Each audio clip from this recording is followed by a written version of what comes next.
My dear professional colleagues, usually we say education is the key to unlock the golden doors of freedom. But now, by applying to this pandemic situation, we can say technology is the key to unlock the golden door of education. In this pandemic condition, our Tumkur University Teacher Educator Association and Council for Teacher Education Foundation Karnataka has organized many more webinars as well as workshops at state level and national level for teacher and teacher educators to improve the quality of education. Recently, our Tumkur University Teacher Education Association has organized a 5-day state level workshop on e-content and 1-day national level workshop on creation of digital and educational posters. In that, 1,800 participants were participated and it has viewed more than 10,000 viewers in the YouTube. With this motivation, our Tutea has taken initiation in organizing this workshop with another highly motivated leading professional organization, that is Ctefkk, that is the Council for Teacher Education Foundation Karnataka. In the teaching learning process, assessment are critical to the educational process. Especially in this present scenario, providing education and evaluating them becomes more complicated for all teachers at all stages. Most of the teachers are still struggling to know what is online assessment, what are those, and how to make use of these digital assessment. To answer this question, Tutea and Ctefkk joined hands together in conducting 1-day national workshop on online assessment tools. I personally appreciate the knowledge of organizers in the selection of topic, which is very apt in the present. I am happy to inform you that more than 2,100 participants are registered for the present workshop. With this brief introduction, I would like to begin the program with the blessings of His Holiness. Now, it's a time for each and everyone who are present in the workshop to welcome one and all. Now, I would like to welcome the resource person of this session, Dr. B.S. Balaji, sir, for the session. I welcome you, sir.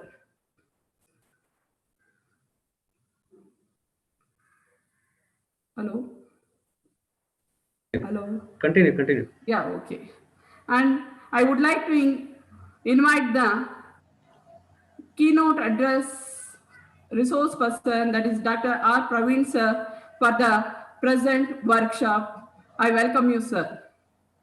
Thank you, madam. Nice. And I welcome all the participants and the organizer for the present workshop. Welcome you all. Now, I request one of the eminent scholar of education, Department of Education, Dr. Praveen sir, is going to give the keynote address. Before that, the introduction of Praveen sir are given by Dr. Ctefkk sir. Now I request Ctefkk sir to introduce the keynote speaker of workshop, that is Dr. Praveen sir R. I request Ctefkk sir. Over to Ctefkk sir.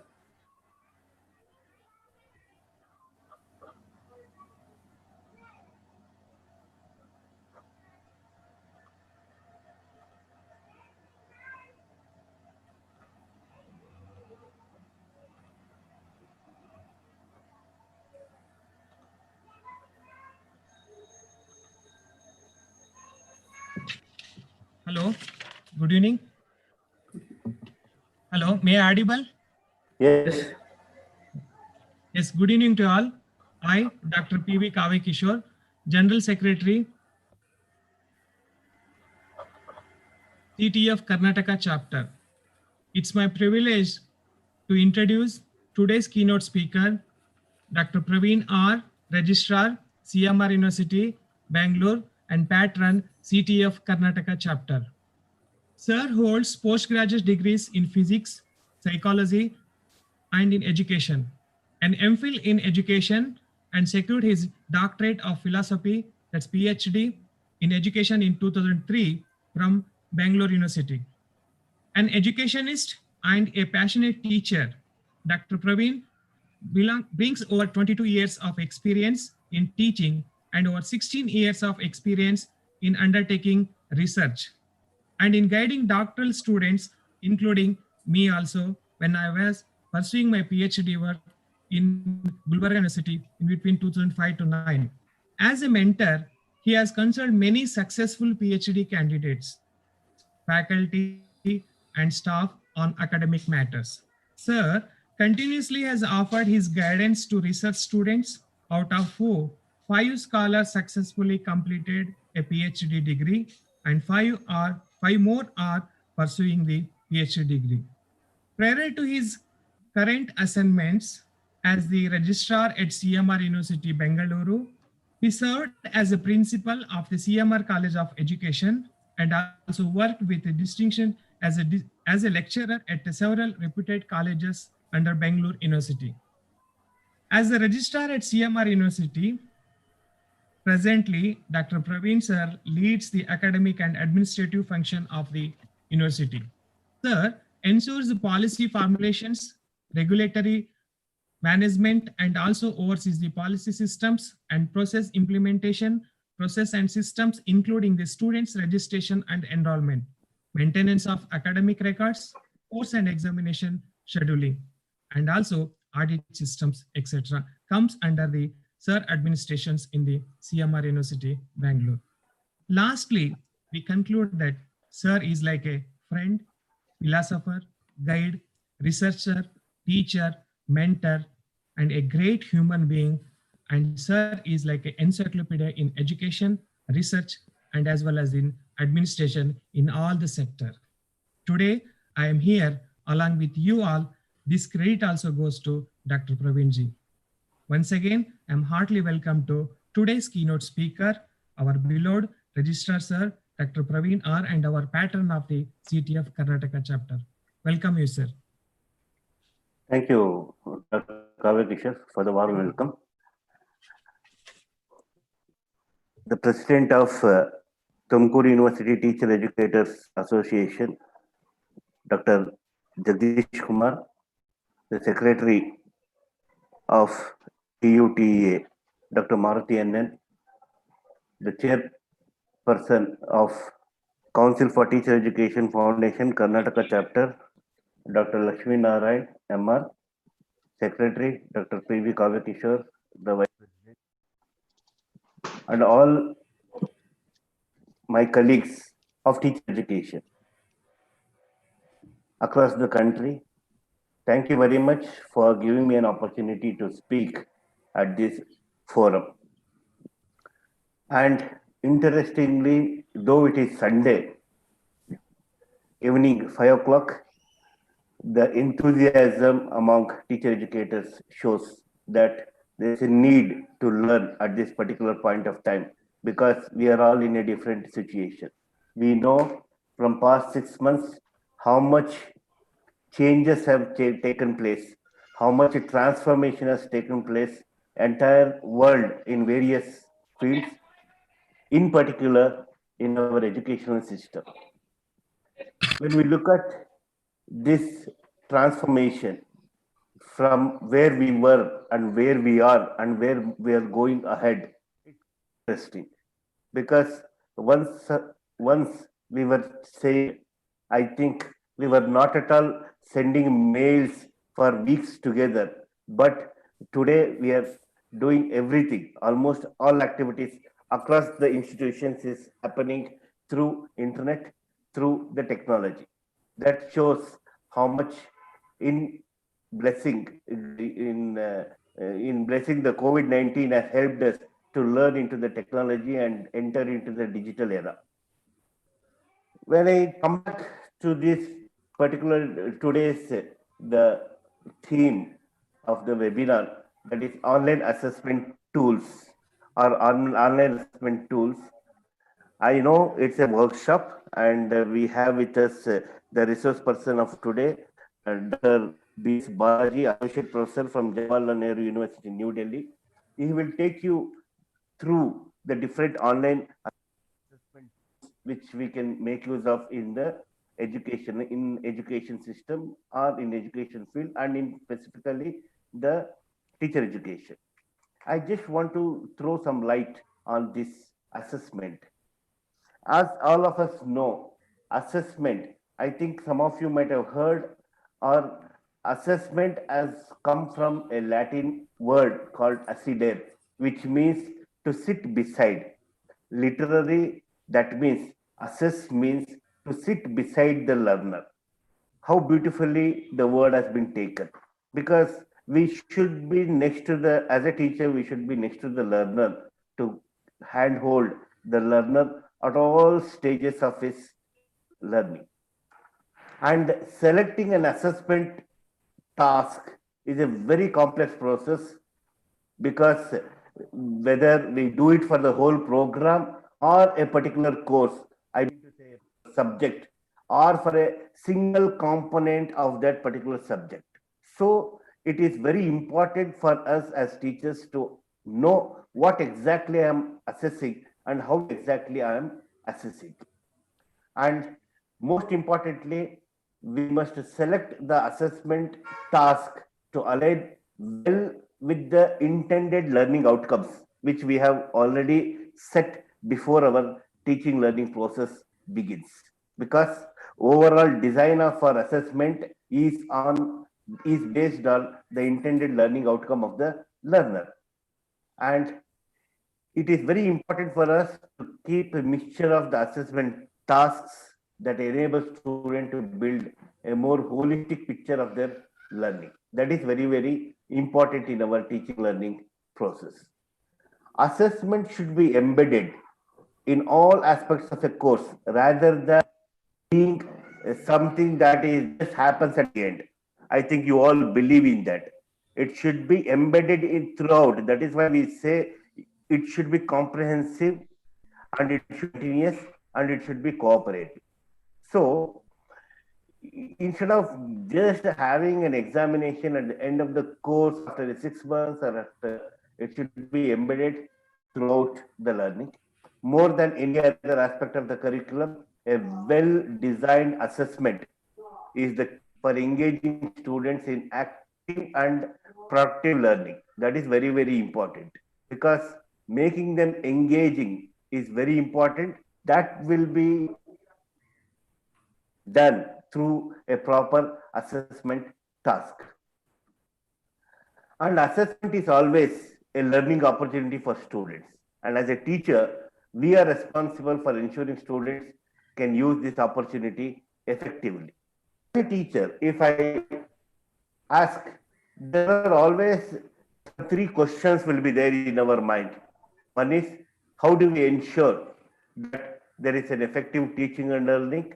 How well do learners learn, progress, and ultimately achieve?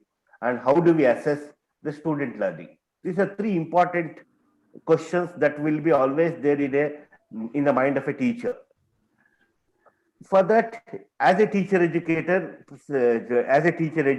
especially since we are all in teacher education, we know the answers for all these questions.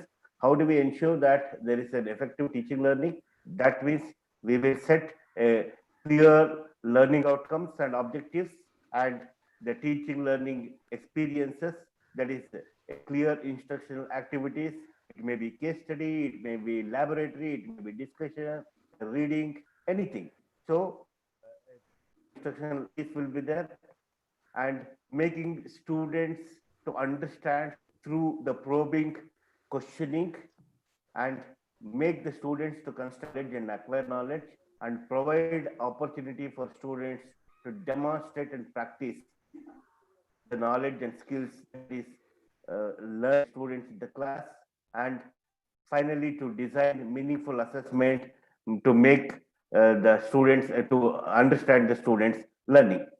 When it comes to the question, how well do learners learn, progress, and ultimately achieve, we know we have an instruction for that instruction we have the aims and objectives and which is clearly defined, which will be shared in advance with the students that the children, this is what you are learning in the class, and focusing on understanding versus learning facts and numbers by that is very much important, focusing on understanding versus the learning facts. And learning is the highest. The student know that they're learning and how it will help them in their lives. That is what we say. Lifelong learning, lifelong learning should be there. And for that lifelong learning, whatever we are teaching, that should be applicable throughout his life. So a student should understand each and every concept, whatever a teacher is teaching in the class is helpful in one way or the other at some part of time in his life, and making student a variety to engaging students in a variety of instructional methods, whether it is a group discussion, debate, seminar, projects, branch activity, etc., and connecting instruction to assessment, making students opportunity to apply their learning to new context.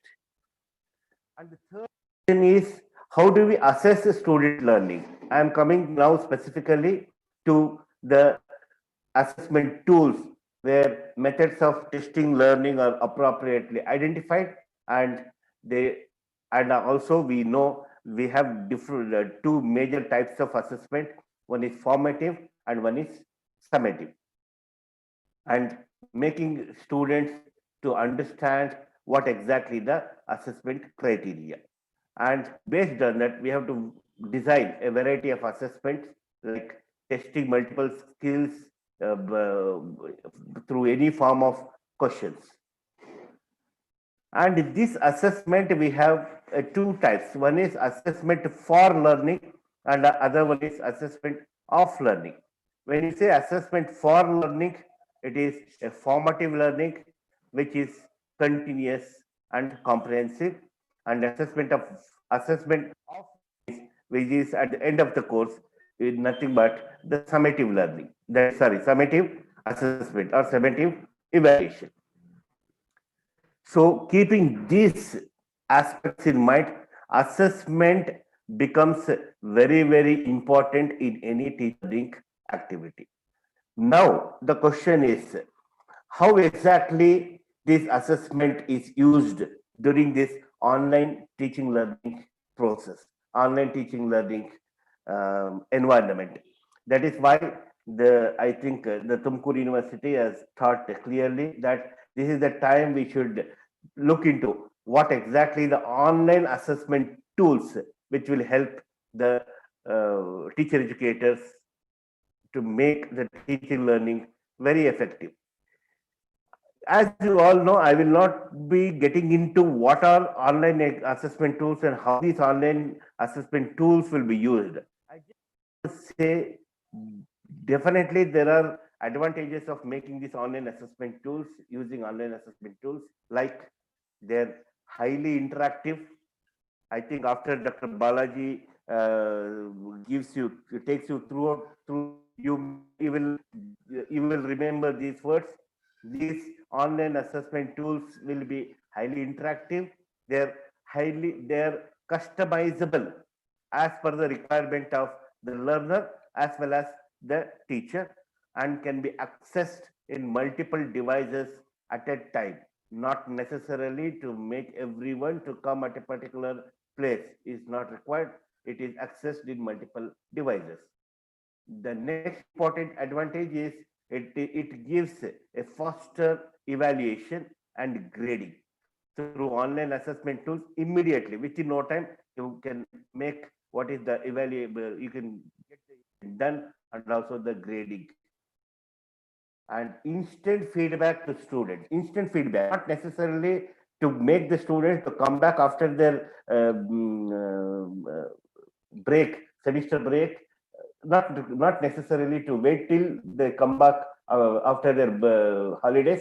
You can give the feedback instantly to the students. You can share the feedback, and assessing student learning in real time and give guidance to students. In real time means online. You can give the students, you can assess them, and also you can give guidance.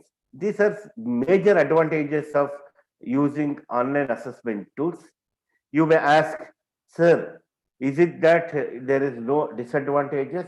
Of course, everywhere there will be advantage. There may be disadvantages, but we cannot look into the major, look into the disadvantages in a.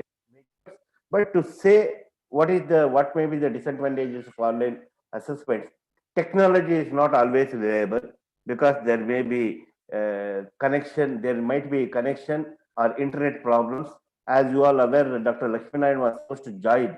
Yes, joined, but his audio is not audible. He is not audible because of some technical glitches.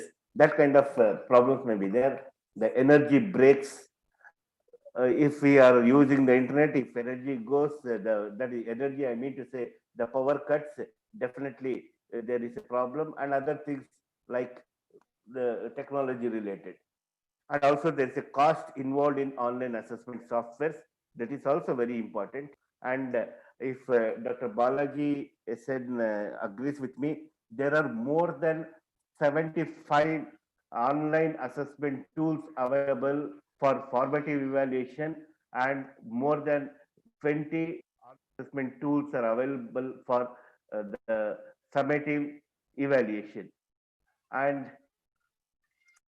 we as teacher educators at this particular point of time should be aware of all these tools, and I hope a maximum number of online assessment tools will be covered by Dr. Balaji, the resource person, and you can make use of all those things in the coming days.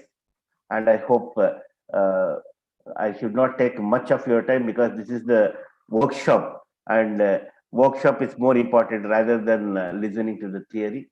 I thank the organizers for giving me an opportunity to share few of my thoughts with my enlightened gathering here. Thank you very much all for listening patiently, and thank you. Over to the organizers. Thank you, sir. Thank you, Praveen sir. Thank you, sir, for highlighting the need of education in the particular system and awareing us for the etymological derivation of the assessment and highlighting the value of assessment intended learning outcome. And also you are brief out about the types of evaluation and assessment.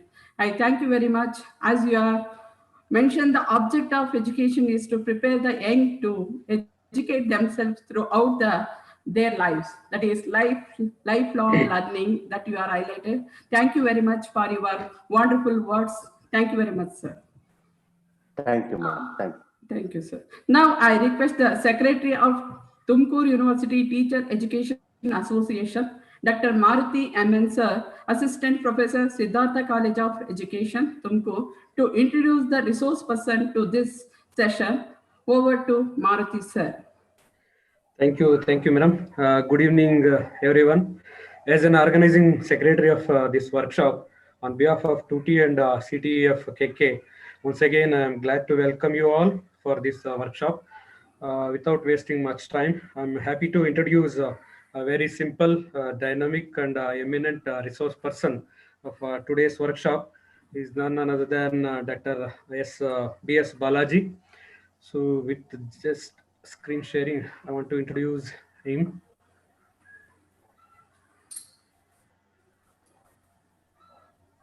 Yes.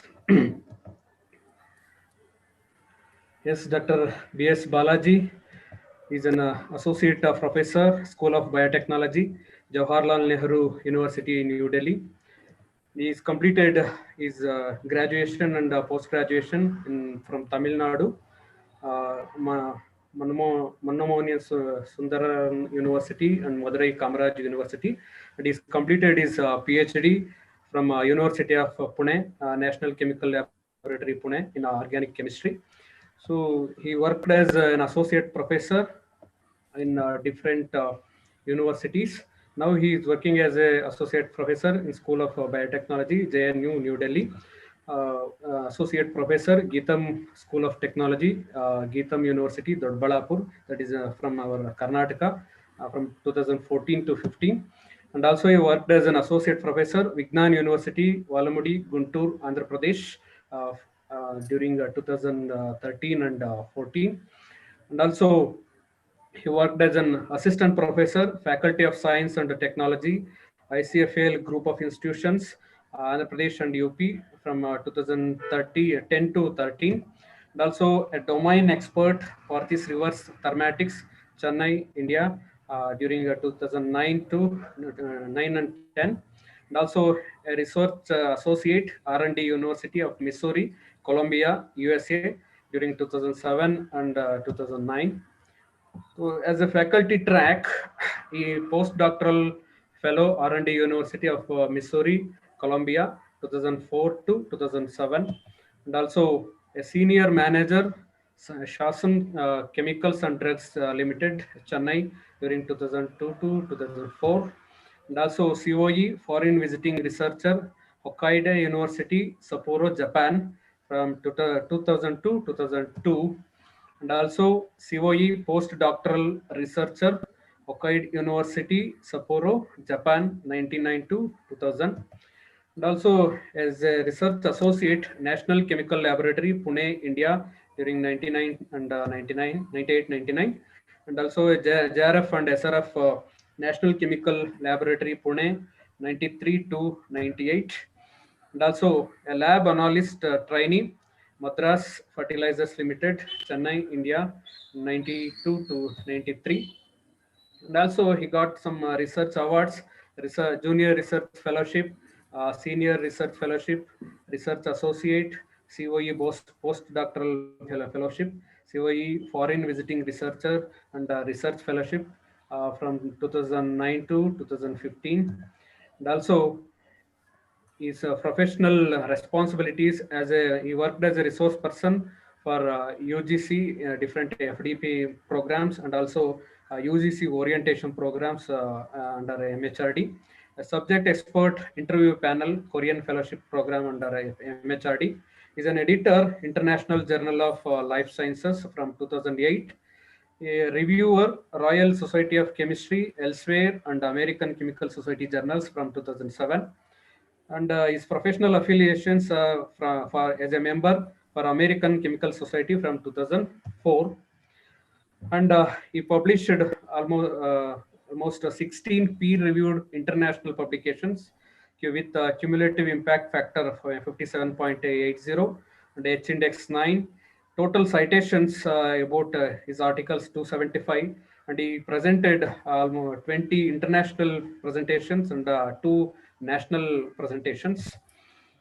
And he have 4 patents on his name on preparation of an improved rhodium catalyst, Indian patent with the 2 different index 2008, and also efficient and selective N-alkylation of amino alcohols, Indian patent, and also efficient and selective N-alkocyclation of amines, Indian patent application. So he have 4 patents on his name. So with this brief introduction, I welcome you, sir. As brief introduction with warm welcome, I request you to take over the session. So Balaji, sir, welcome, sir. Am I audible or my voice is breaking? Yes, sir. Yes, sir. Audible, sir. Yes, sir. Okay. Good evening to one and all. And really, it's a pleasure for you to interact with all you people. I'm so sorry that we have to schedule it on a Sunday. Actually, Sunday is a day where everybody wants to enjoy. But during the digital world, I think there is no Saturday or Sunday. So everyone is working throughout. I mean, like 24/7, we are available. And I'm really thankful to Tumkur Teachers Association for organizing this wonderful workshop. I'm highly thankful to Maruti sir for organizing this. And in fact, the earlier speaker, Praveen sir, had actually made my life very comfortable by, I don't know whether he is like a prophet, he know the future or not, I really don't know. What I'm going to speak, he already spoke everything.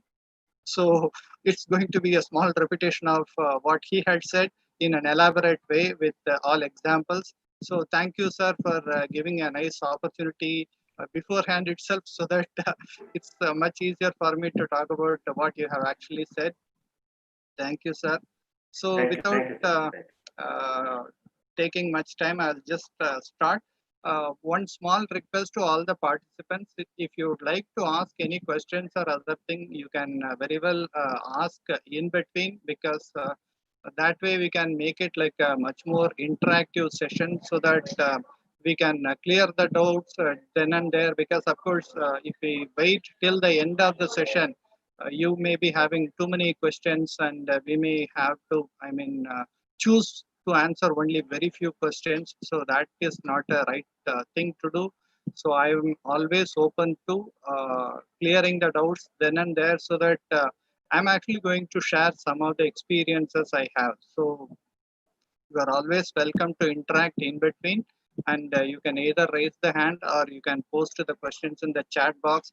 And may I request to one of the organizers to actually interrupt me in between when there is a question that is being asked, because I may not be seeing the chat box regularly while presenting. So you can actually interrupt me whenever there is a question. We can immediately answer then and there. That way people also will be coming along with, like sir said, the evaluation is actually sitting beside. So hand holding is one thing. So that is what I actually want to do. So without taking much time, I will just start the presentation.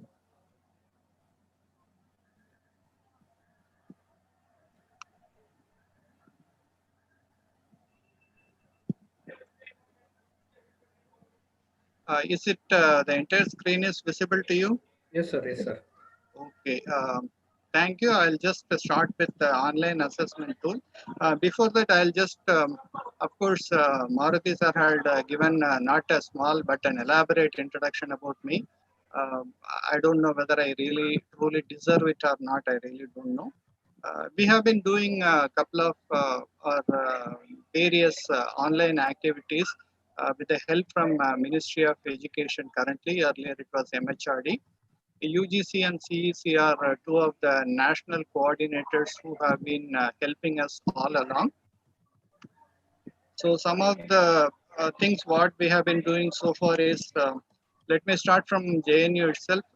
We were the first people to start an online course, especially through our internal platform for our JNU students. So this had happened in 2018. So this is our Vice Chancellor, Professor Jagdish Kumar, and myself explaining to the people for the launch of this one. This is the first JNU's initiative on e-learning. So with that, this is our starting point, because this happened on September 2018, the next day of Teachers' Day. So we initiated just on the next of the Teachers' Day, this program for our JNU students. And this had media coverage from local newspapers, like what are all the things we have been actually doing in. And the major thing is there are plenty of information available in the internet. The only problem is people are not having knowledge about what is actually available. See, these workshops are mainly conducted to make the people know what are the facilities available and what is the best way for them to make use of the facilities. So the awareness creation is one important aspect, which I also focus many times. So regarding the online courses, I wrote an article on Deccan Herald, which came in 2018. And then we were also talking about the massive open online courses, that is the Swayam platform, which is supported by Ministry of Education. So I wrote an article on the Hindu about the complete way how the online courses are created, because I have been actually offering an online course in the Swayam platform. So many people are not aware of how to create the courses and other things. So to educate the people and to share my personal experiences, I wrote about this article in the Hindu. And again, we were also talking about evaluation. So in JNU, we have been running open book examination for the several years since I joined that. So some of the special requirement for open book examination is mainly the teaching learning process. So this is not like the evaluation actually has to go hand in hand with the teaching learning process, which is happening, because we cannot out of the blue take some assessment tool and say let the students answer the tool. So there has to be a nice synchronization between what is being taught to the students and how we are actually evaluating them. So we have been doing this open book examination. Our main focus was to move away from the rote learning concept, because in the schools and other things, and of course, if you know the Bloom's taxonomy, many of you are already aware. So the beginning one or two steps are basically remembering and understanding. That is actually we are doing it at the school children, and we are actually teaching for college children or maybe the higher education students. So they have actually crossed the basic level. So their learning should not be based on simple recollection of data or information. It should be a thought-provoking one, or we have to analyze their great thinking skills. So that is the reason we started the open book examination at the JNU. And in our case, what we did was rather than simply giving notebooks and books for the student to read, we also gave them online access. That means they can also bring their laptop and other things to answer our questions. So this way, we made sure whatever the concept based teaching we are doing in the class is completely reflected in the evaluation pattern. So then this is our online course, which is started in July 2019. This is for MSc students. Organic Chemistry 1 is the paper which I have been offering. So in the first instant, we had around 3,600 students that were at the PG level registered for the course. So because of this popularity in January 2020, we have been asked to offer the course again. So at that time, we offered, and we had around 3,220 students registered for the course. We have actually introduced a couple of novel methods, like basically I teach chemistry. So we integrated 3D structural drawing things and 3D animations, models, molecular models to teach organic chemistry in a simple way to the students. And currently in this August 2020, we are offering this course, and again we have around 2041 students who are already registered for the course. This is the website address for our course in the current semester.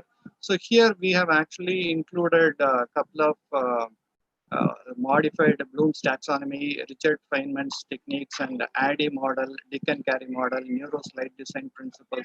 So these are some of the ways by which how we can teach chemistry to the students in a much simpler and a more effective way. You can actually take a brief look at the course, and you can also get to know about some of the tools and techniques what we have used. If it is useful for your classroom also, you can actually make use of it. And we have introduced two important things, like one is augmented reality software and a crossword puzzle. So this crossword puzzle is the evaluation we have introduced for the first time in a massive open online course, especially in India. So that is the one I will be discussing a little bit more elaborately. This is an evaluation one, because this is a fun way of making, as Dr. Praveen had said, we have to make the students interact with the system. That is the way of how we are teaching. So this crossword puzzle actually is a very good interactive way in which the students' thinking skills are asked, because this is little bit different from a simple match the following or MSQ type questions. Here the student has to think little bit more, because the boxes will have, say, for 8 characters. Then you have to exactly think what are those 8 characters. Unless you read the book thoroughly and unless you know the concept, you may not be in a position to answer. It is little bit difficult level, but basically many research studies have shown that if you are putting little bit difficult problems to the students, they may be finding it difficult to solve, but the moment they solve it, the happiness or the enjoyment they get after solving is 1,000 times higher compared to simply asking few questions and they simply answer and go. So by that, the end result is much more rewarding for the students to learn. So that is the reason we focused on crossword puzzles.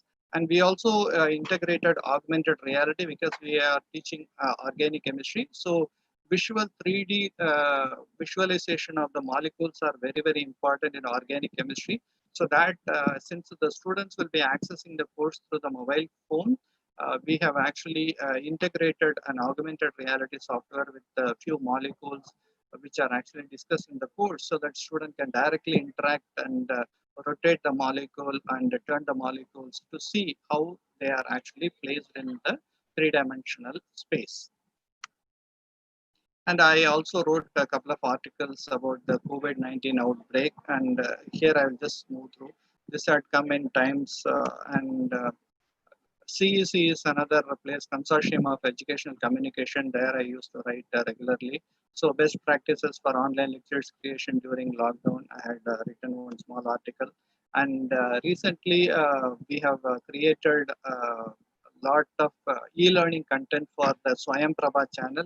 I think some of you are already aware what is this Swayam Prabha. Swayam Prabha is a TV channel, host of 33 channels, which are again supported by Ministry of Education. So there, the students will be taught from eminent peoples from IITs and IGNOU, NCERT, and various other places.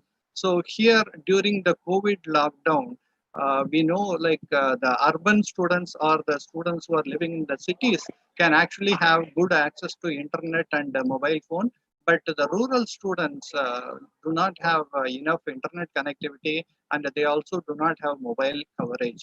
So how those people are going to study, because in the lockdown everybody is at home, so the student have no access to good learning contents. So to address this need, various central university professors we have joined together, and we have specifically created, especially for the undergraduate students, various e-learning contents. They are actually broadcast on the television, so that the students in the rural area, that is the remotest part of the country, can also have access to good learning materials.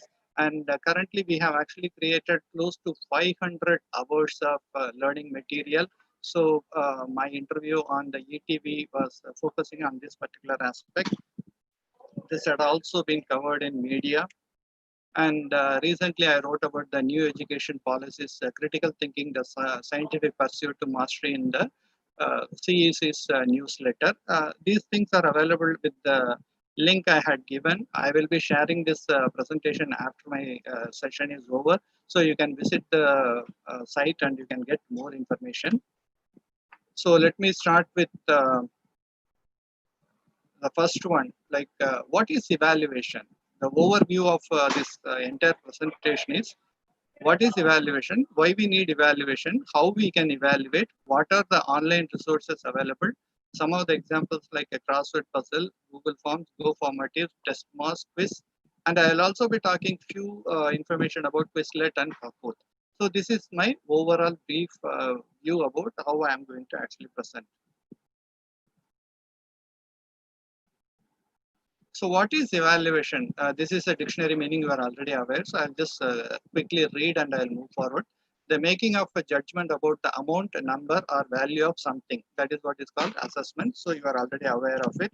And why we need evaluation? So the main thing is to know whether something is actually required. We are doing something, we really don't know whether it is worth doing it or whether it is actually required. We are not aware of it.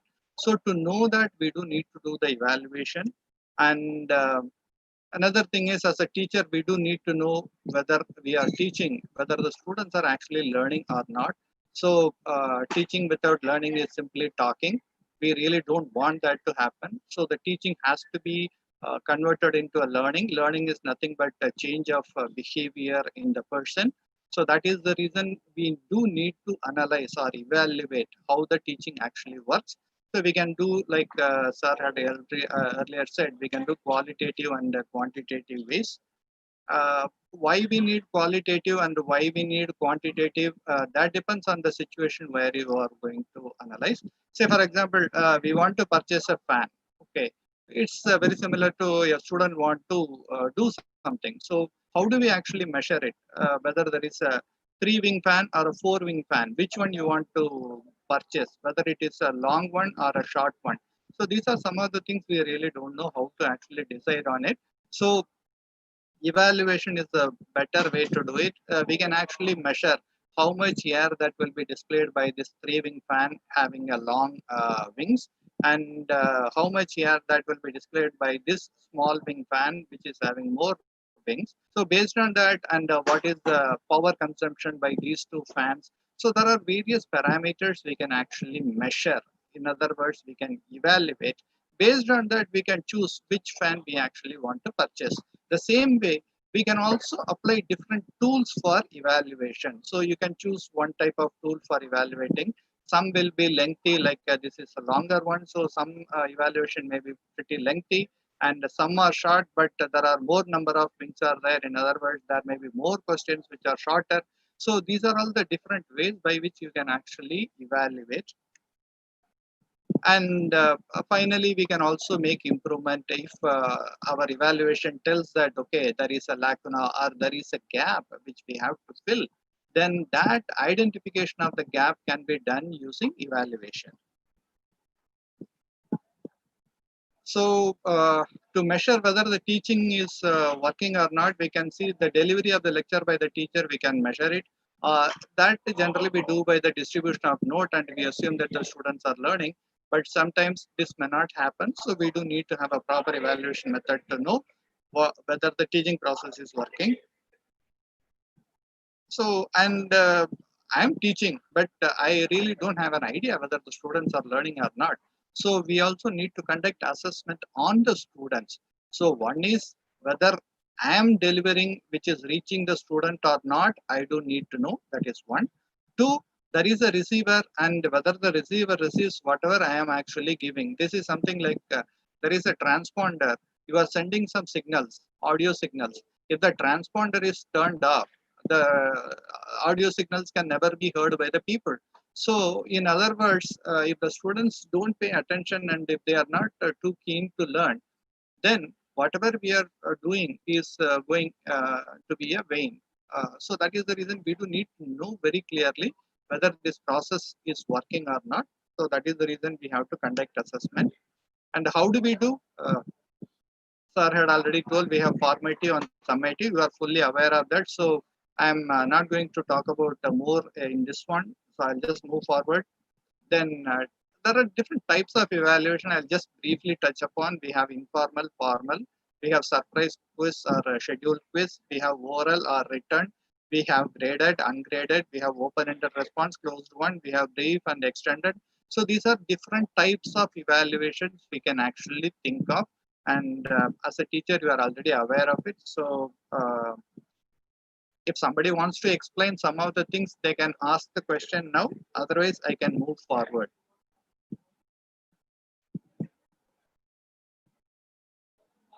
Is there anyone? Yeah, Dinesh Kumar had raised the hand. Can you unmute and can you ask the question? Hello. Yeah, tell me. Sir, open-ended response, please explain. Open-ended response means, say for example, if which subject you are actually basically? Sir, I am basically sociology subject. Sociology. So you are the right person, because in the maths or science subjects, open-ended responses are very minimum. Whereas in the sociology, you can simply ask like whether the policy works or not. That is a simple thing. So Yes, sir, in this part, yes or no options? no, we don't go with open-ended responses. Yes and no, we generally don't want to go, because then students are not actually using their thought process. They will simply Okay. say yes or no. But we want a response from the student. So in that case, what we will be asking is, say, for example, let us talk about one simple thing, the new educational policy. Okay, what are the benefits it is going to bring, or what are the points you think it requires improvement? Like that, you can pose a question, because this is so vast. Anyone can write so many different things, and whatever they are telling, we do need Okay. to tell them to explain in one or two words. Okay, Okay. the Okay. NEP is good. Okay, good or bad is not, it's a subjective thing. We don't want the subjective one. We want an accurate response, that whether the student had a thought process and say so and so reason is because of which I am telling this policy is correct, or this policy needs some change. So that is where we say open-ended response should be a little bit a short answer type. Then only we can actually get a little bit more about what is the thought process by the student, and we also can explain to them in a better way. Any other questions, or can we move forward?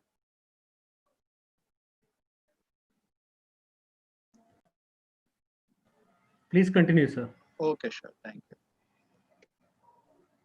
So as Sir had said, 75 online teaching evaluation tools and other things, and more than formative and summative things. So here is the website. This is from the UNICEF Serbia, and this one talks about the complete list, and I had given the website address here.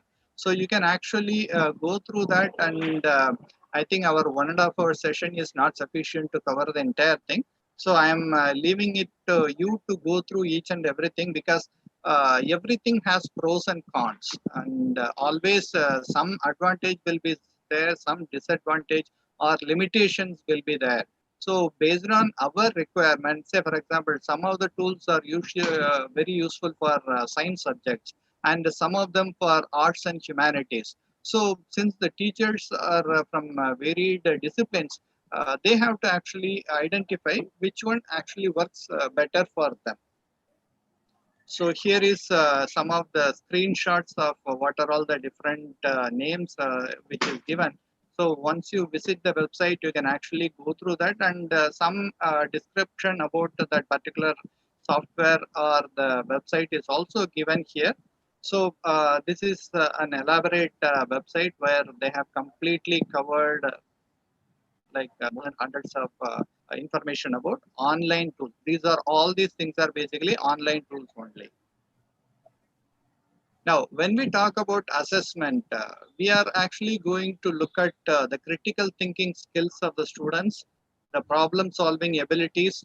They have to show some techniques. They have to demonstrate about some techniques, what they have learned, and whether they are good at self-management. This is mainly useful for project management and other things, and information access and management, demonstrating knowledge, designing and creating, communicating, teamwork and collaboration. So these are all the various ways by which we can actually conduct an assessment. And what are these things actually, and how do we actually do that? So the critical thinking can be analyzed through essays or reports or reflective journals. So these are all the ways by which you can actually carry out the evaluation to see whether this part of, that is the first part of the discussion, is actually happening to the students or not. Say for example, problem solving, we can give a test based scenario, or maybe some case studies we can tell them, and okay, find out the solution for this particular case, and how will you solve this case. Say for example, environmental problem is there, so there is a pollutant which is affecting the area, and you do need to identify what is the pollutant and how the pollutant entered the system, and how we can mitigate that pollutant's effects. So these are all the ways by which we can actually analyze. There is a movie, if you are aware, Julia Roberts had acted in Erin Brockovich. So in that movie, chromium-6 is the environmental pollutant which was actually being released by a company, and the water in that particular area was completely destroyed. And in Japan also, mercury poisoning was there. These are some very famous examples. So in those kind of cases, how do we actually assess? This is what is the critical problem solving skills we are looking at the student. So we can ask these kind of questions. Yeah, I think Pradeep Panda had asked. Can you ask the question, please? Hello? Dr. Pradeep Panda had raised the hand. So can you please ask the question if you have something to ask?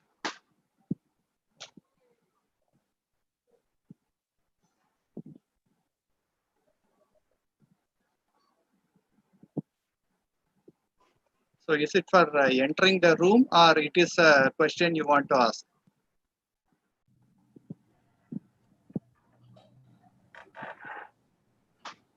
Okay, maybe let them ask the question, because there are two participants, they are raising the hands. So I think this is to ask a question. Hello. Yes, sir. Yeah, then go ahead and ask. I Yeah. told you, you can, whenever you have to interrupt, you are more than welcome to interrupt, no problem. Sir, please, my question about the disabled student for the, for example, for the low vision or the totally blind with the different types you now explain for the portfolio or the open test or different area? How can I manage in the internet or in the ICT learning? Okay, for especially for the visually challenged, especially for the visually challenged people, assistive technologies are currently available. Okay, JAWS is one software which can actually read what is written on the computer screen. Some of these softwares are a little bit expensive and you cannot actually purchase them. But there are other alternatives which are working. Since that you have asked about that. To teach the visually challenged students, we have developed a Braille model which includes both Braille and the normal letters, and we have actually even filed design protection for this one, and this was also covered in Raj Sabha TV, and the various media had covered about our contribution. And this one I can actually talk about maybe after the session. I can specifically talk. But during that process, what we have found out was there are various online tools available. JAWS is one software which you can actually purchase, and there are other things which will read out.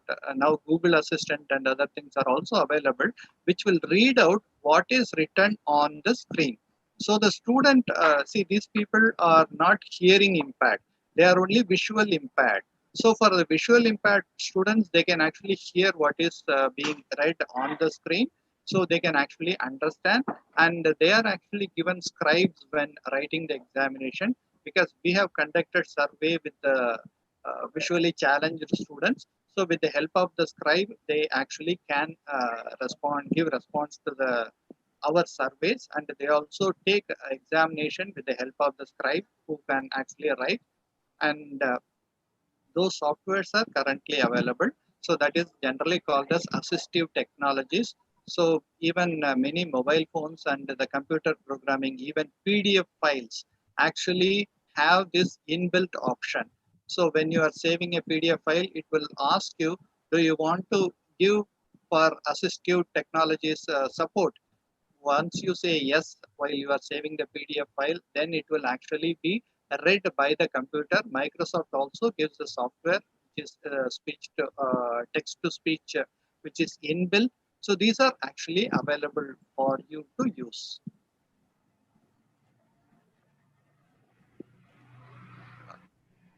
Can we move forward? Or I think again you have another question.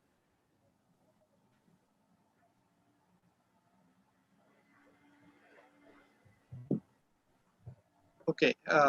Okay, sir. Okay. Okay. Please Yeah, continue. yeah. Okay, sure. After your presentations, we will go through these questions, sir. Sure. Thank you. Otherwise, we So will there go is to your presentation, therefore, sir. no. We can actually go through that. We still have some time. We can go through that. So here is the list of various websites where we can do the assessment. Tools are available online. Google Forms is one. I will be talking about Google Forms, and I will also be talking about formative. Currently, the formative is called Go Formative, and Kahoot and Quizlet are some of the things which I will be discussing in this one. Testmoz also I will be talking in this particular session. So let us talk with the crossword puzzle one. Here we have an online tool and an offline, that is a standalone tool. Both are available. Google Form is purely online. Quizlet, Kahoot, all these things are basically online tools only.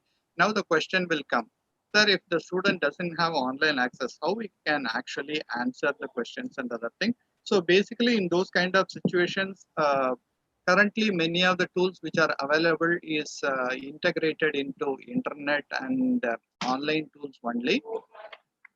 Some of the things students can actually download. Say for example, in the Google Forms, if you are asking short answer type question, the student can actually type, or he can even write the answers.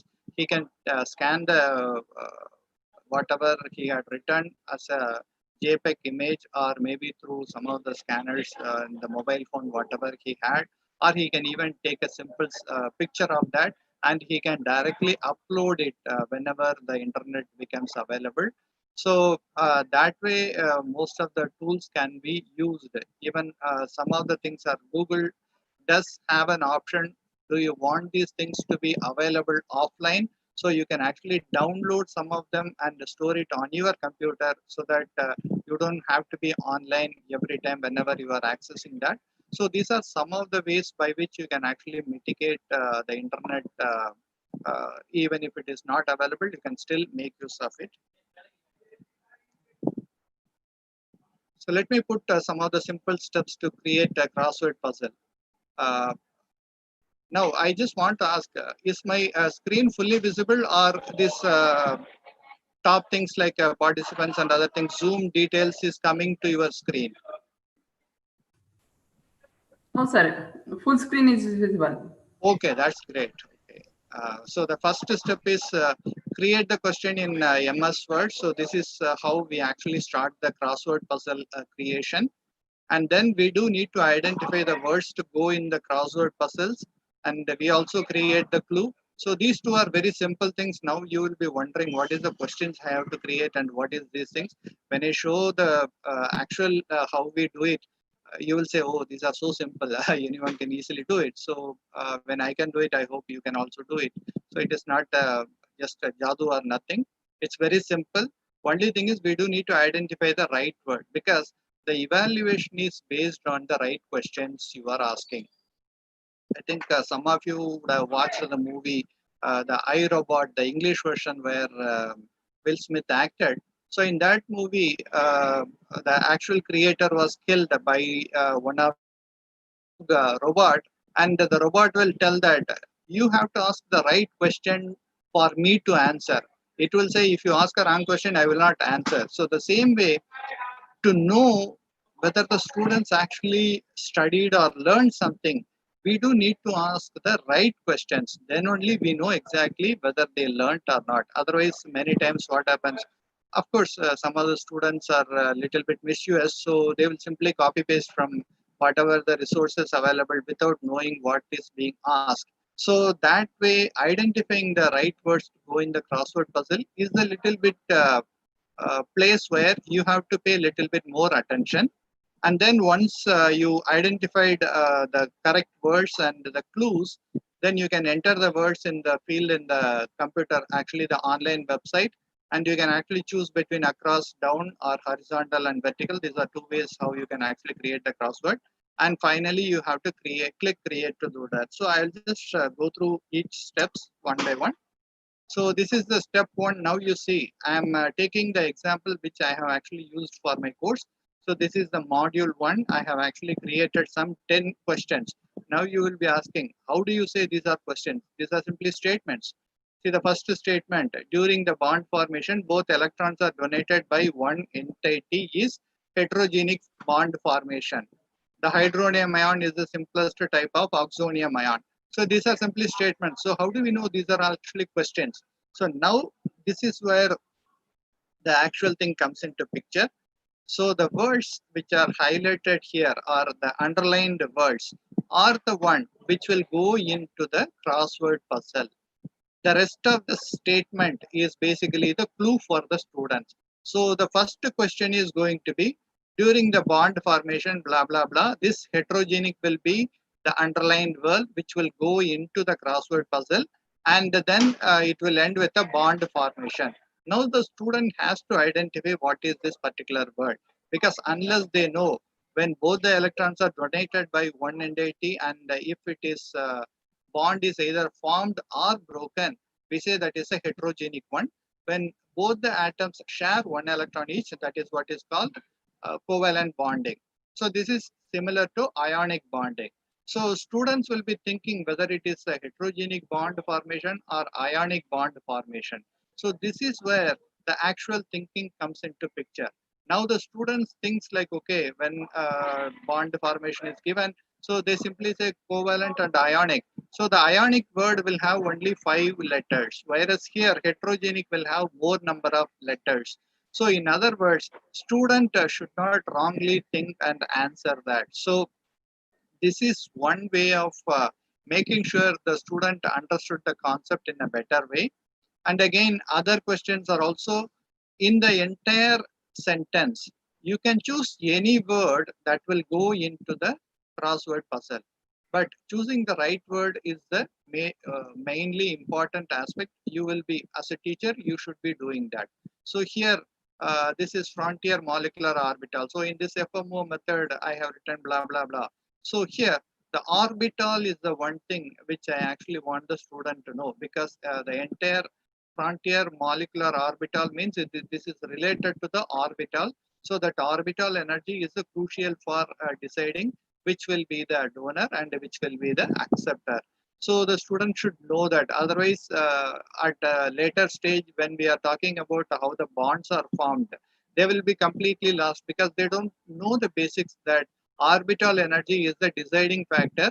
Who will donate the electron, who will accept the electron during the bond formation.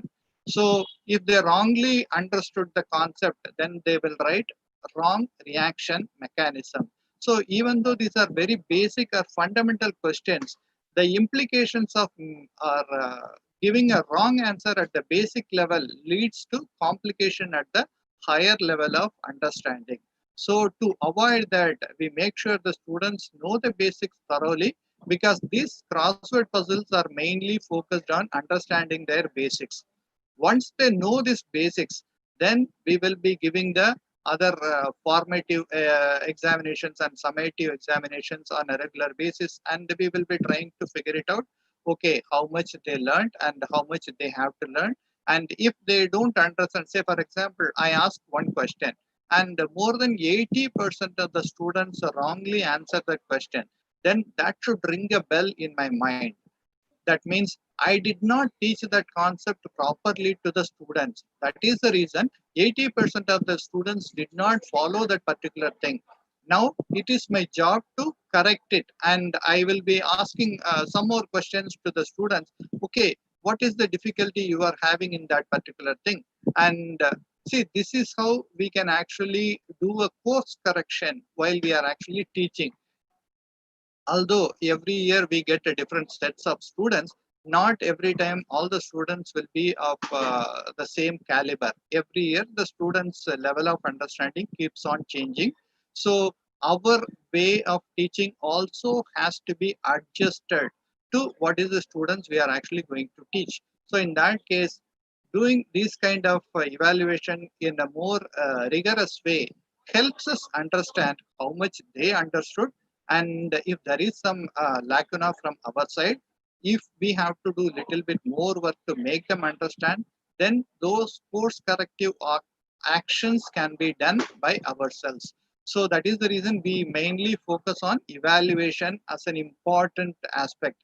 Even for our online courses, mainly when we do online courses, the entry barrier for the student to enter is nil or very, very minimum. Anybody can simply having a Gmail address can actually register for the course. But do they actually learn? Are they coming here to learn? So this is, as a teacher, we have to make sure only the qualified students pass the examination, and not everybody, those who joined the course, will get a certificate. So the evaluation is the real place where we actually identify who is actually trained or learned something and who did not. So that separation actually is done through the evaluation. So we have to always keep our evaluation little bit strict, so that our difficulty level actually increases the level of students understanding and learning. Of course, more students may fail.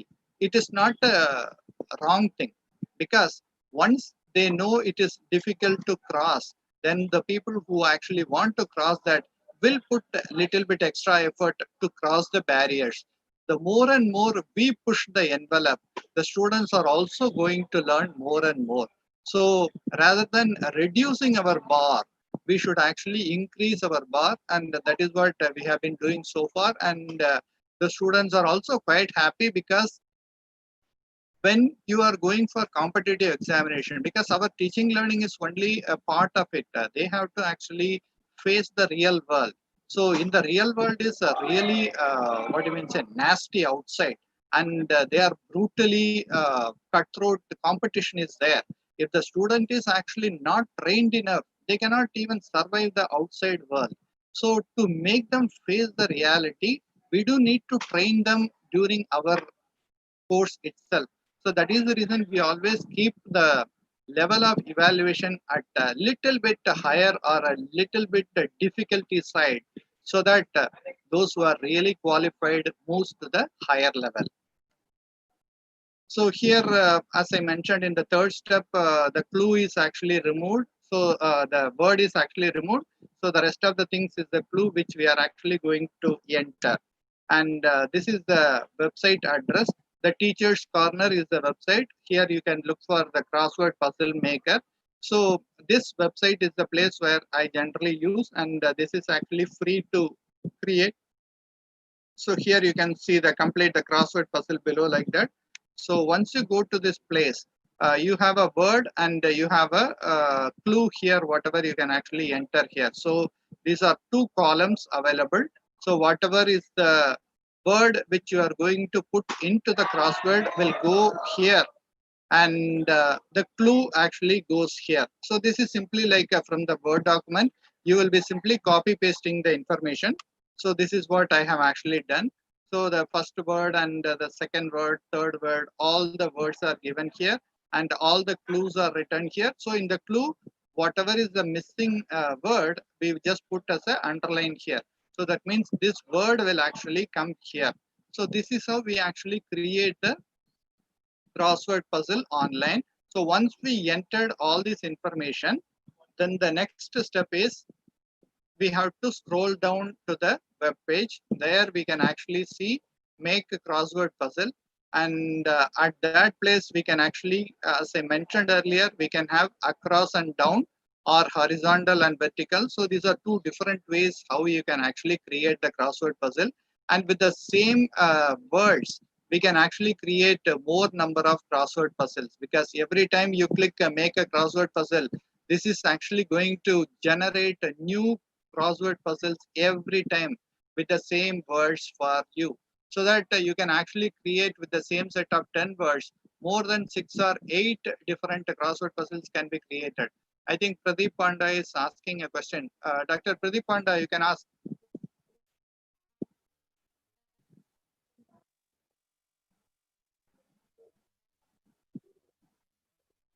Hello, Dr. Pradeep Panda, you can ask the question. You can unmute and you can ask.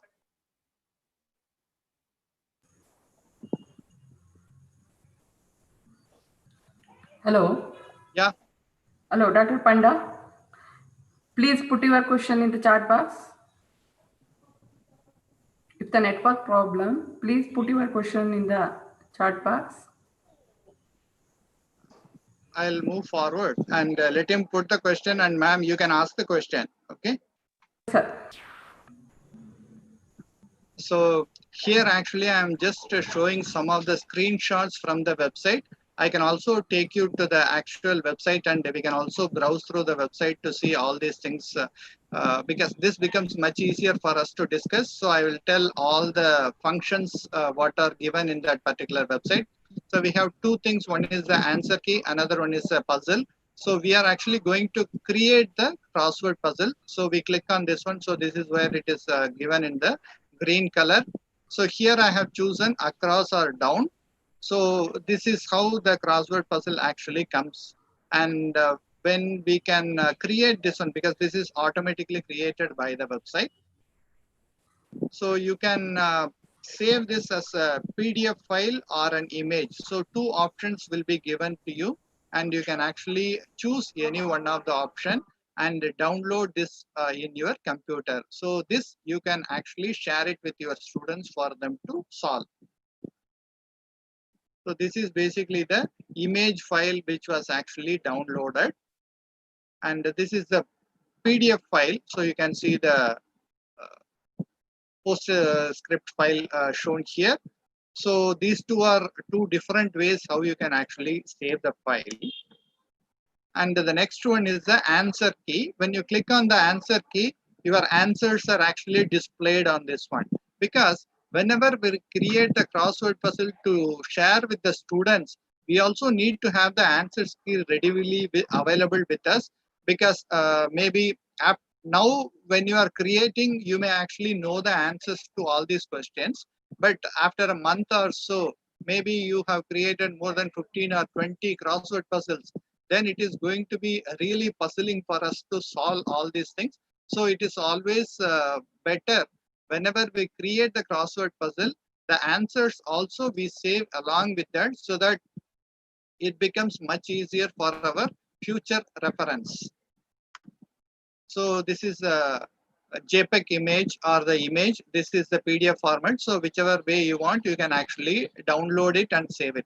Now you see here the orientation. The question number 1 is from top to bottom. So this is what this is actually the down one we are having. So this you remember. If I do the same thing in vertical and horizontal fashion, this is going to change. So now I have chosen horizontal and vertical. So in this one, what is the first one? If you look at, during the bond formation, both electrons are donated by one entity, is basically heterogenic bond formation. So this question had actually changed. So in the previous one, when you see, the dash is very crucial for maximum overlap. So this is when we are doing the across and the down. And the same words, I did not change any word. I simply moved to horizontal and vertical from the across and down. So it had created an entirely different set of crossword puzzle. So if you want to actually give different crossword puzzles for many of your students, then what you can actually do is you can just make go forward and backward like that. Do it a couple of times. Go to the horizontal one, create one, save it, then go back to the across one and create, save it, again come back to horizontal. Like that, if you keep on doing multiple times, each and every time, at least whatever I have seen, most of the times, at least 80% of the time, it will create a new one. So if you have some 30 students, you can even have a very unique crossword puzzle for each and every student. Of course, you do need to evaluate each and everything separately. If you don't want to increase your workload, at least you can create 3 or 4 and send it to randomly to students, so that they will be confused, because when they discuss, they will see that, oh, this is not the crossword I have. Oh, this is quite different. So let us solve it differently, because these words are going to appear differently. So that way, you can also make a little bit twist in your actually evaluation. So this also helps you. Only one set of 10 questions you make, and you create at least 6 to 8 or maybe 10 different crossword puzzles from that same 10 questions. So this is what is called shuffling or something. So this also helps you to address, like if you think the students are going to copy from other people. So this will make it at least avoid to some extent.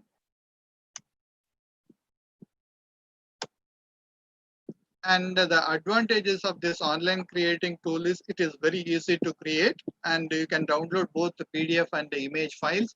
You can choose between vertical, horizontal, or across and down. So these are some of the advantages.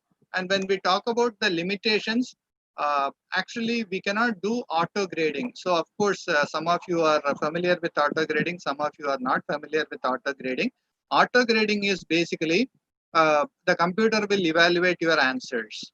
Because in this particular case, when you create a PDF file and you share it with your students, the students are actually going to answer. At that time, we have to make sure they are answering in the correct way. I think Dinesh Kumar is asking, can you ask, or can you post the question? Sir, we have one question from Yeah, chat. sure. Is crossword is suitable for B.Ed students? No, it is suitable for, I am doing it for MSc chemistry students. It is your choice. Like, I mean, how difficult you want to make it, you can, that's what I said. Evaluation is the prerogative of the teacher, and the teacher can take it to the easiest way, moderate way, or the most difficult way. So this we have done several times, and in fact, this is one of the reason our course was rated very high among the students, simply because of this crossword puzzle.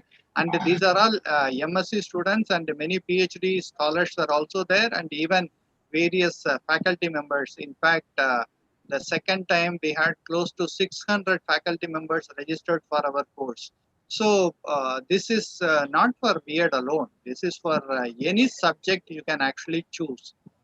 The level you can choose between whether you want to make it very difficult or you want to make it moderately difficult or you want to make it very easy. That is decided by the teacher. Okay, so the tools are available. So the same tool can be used by different people for different purposes.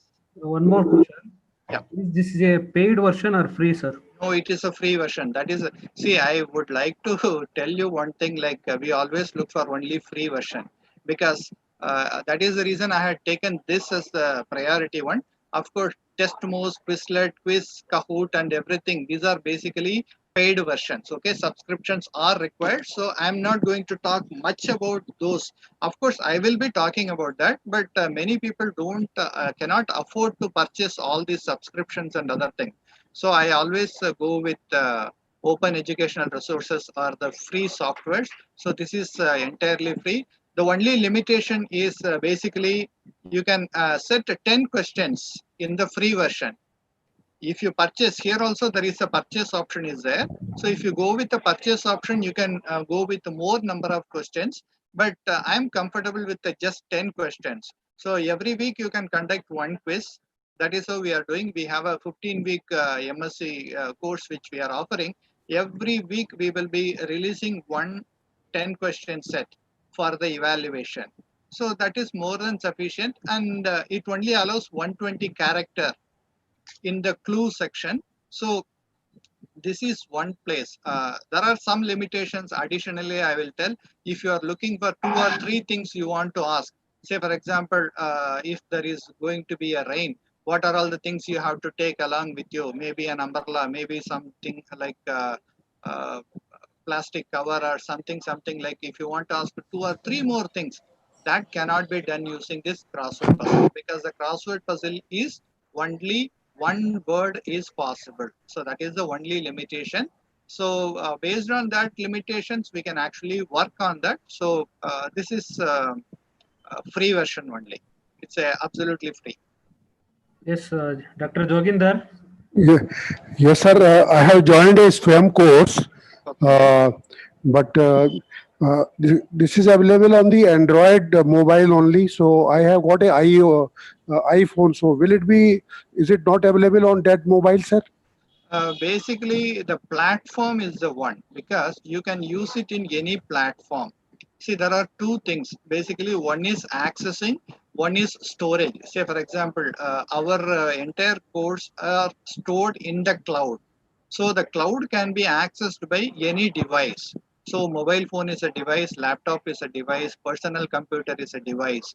So if your device allows, you can actually access. And since these are images or PDF files, basically PDF files and images, many of the images are platform free things we say. That means any platform, whether it is a Mac OS or a Windows OS or a Linux OS, all the 3 OS supports, even Android OS also supports these things. So SWAM app is specifically designed for mobile phone separately, but the version 6 and above only supports many of the features. See, there are 2 things. One is a feature available that the program supports. Okay, and if the program supports these features, then it is accessible on your mobile phone.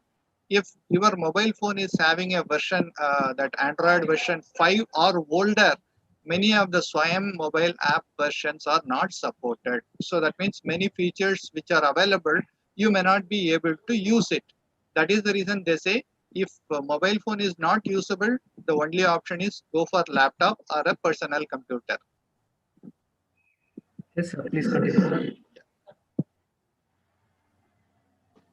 So another one is a Discovery Education Puzzle Maker. This is also a free tool. So I'll quickly go through this one. So here, the website address I have shared here. So I will see the Discovery Education Puzzle Maker.discoveryeducation.com is the website.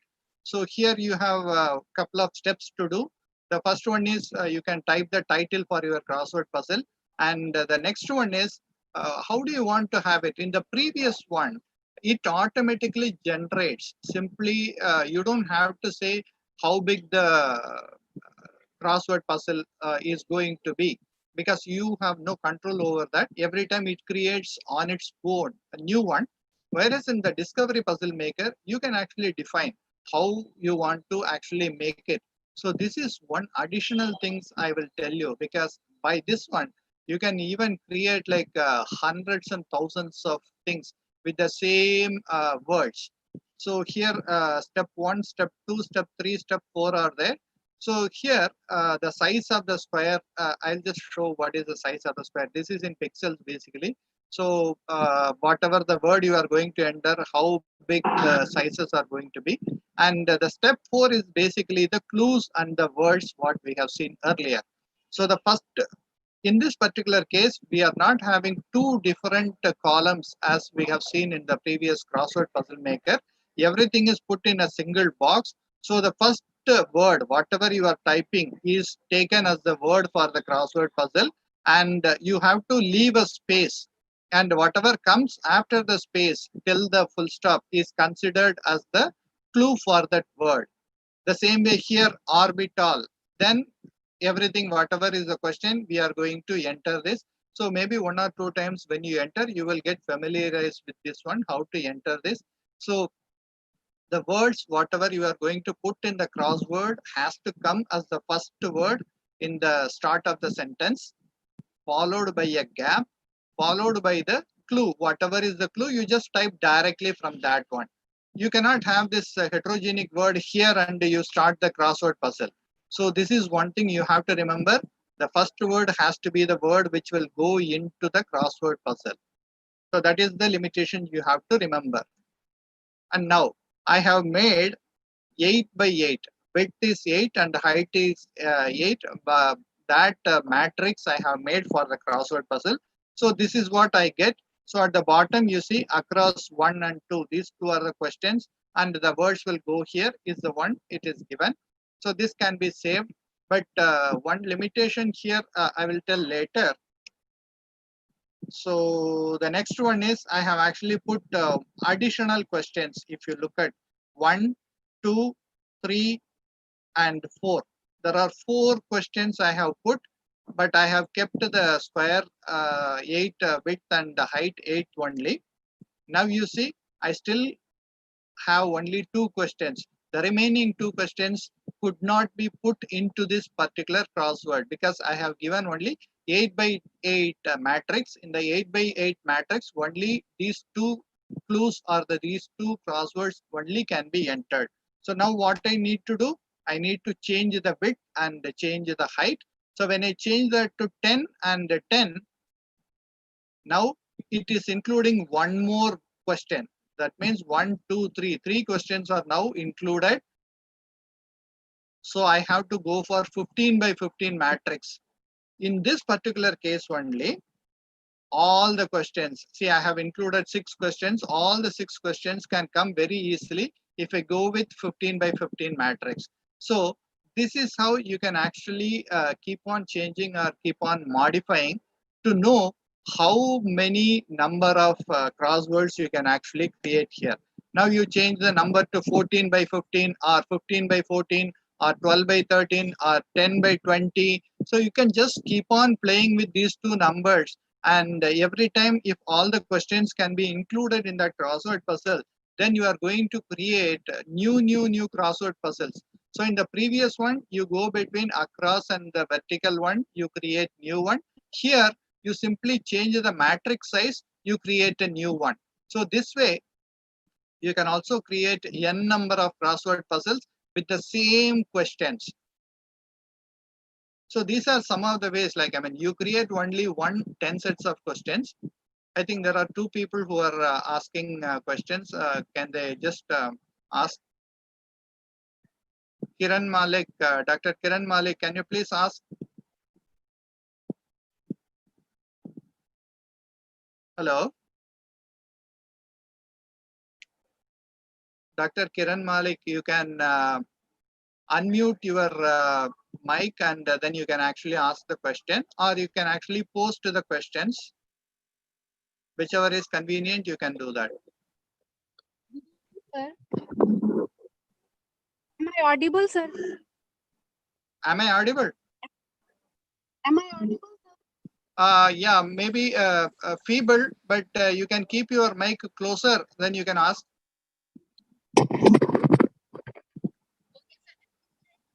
Ask, is the width and height remain same in both columns?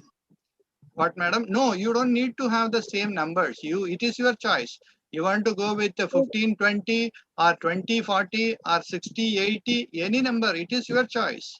So you don't have to have like, as I mentioned here, the width and height need not be the same number, because this matrix can be of any size. You can have 10 here, you can have 15 here, you can have 10 here, you can have 12 here, you can have 10 here, you can have 30 here, any number, it is your choice. Okay, thank you. So see here, as I mentioned here, I had just put 15 and 20. So when I go with 15 and 20, the things had changed completely. So every time I have the same questions. Now look at here, I am creating my questions only once, but I am creating n number of crossword puzzles to be given to the students. So this is where the flexibility I have.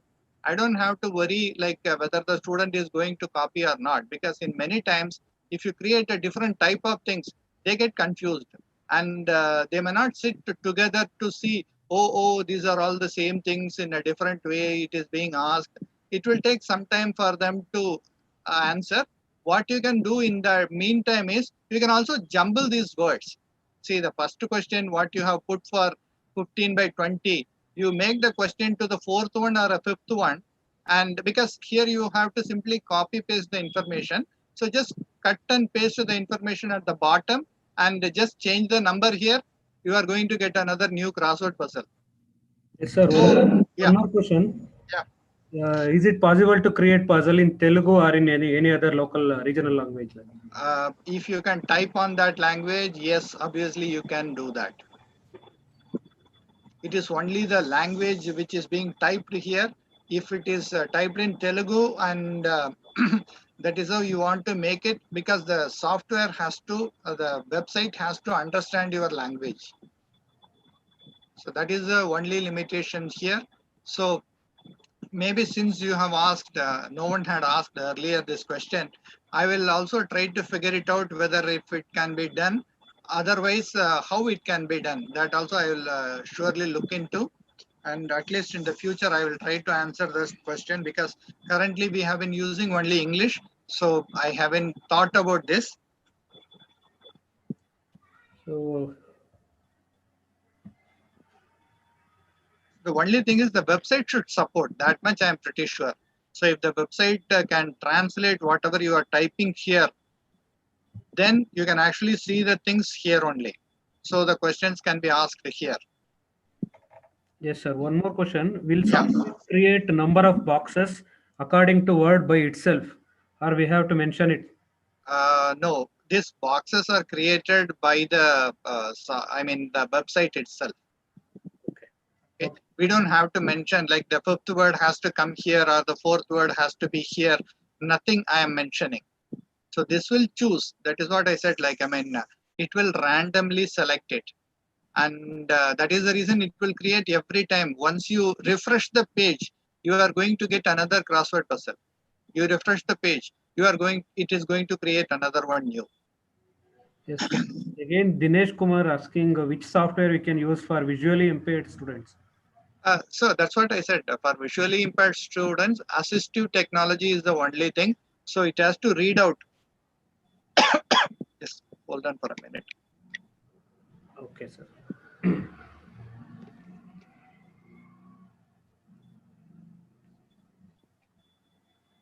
See, the student should have some tools available with them.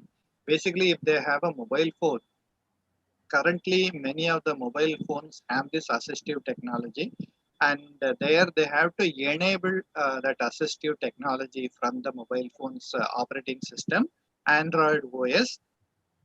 Then the this mobile phone will actually speak what is actually written on the screen. Okay, So that is how the student can actually understand that. So for those kind of students, crossword puzzle is going to be little bit difficult because they may not be knowing what is across, what is vertical, what is horizontal and other thing. For them, the simplest way to address is filling the blanks. You put 10 questions and ask them to write the answers in the filling the blanks. First question, second question, third question, like that. Because for them, putting it at a little bit higher level is going to be very difficult because they will be actually having less support from the outside world for their learning process. So we have to actually support them in the learning process, not we should make difficult choices for them. So our evaluation should be little bit considerate for their ability, and that is the reason I say the crossword puzzle can be of any level. You make it very difficult, or you make it a moderate, or you just make it very simple. So we have to help those people, those who actually need help. Okay, So there is, sir. yeah, there is one more question.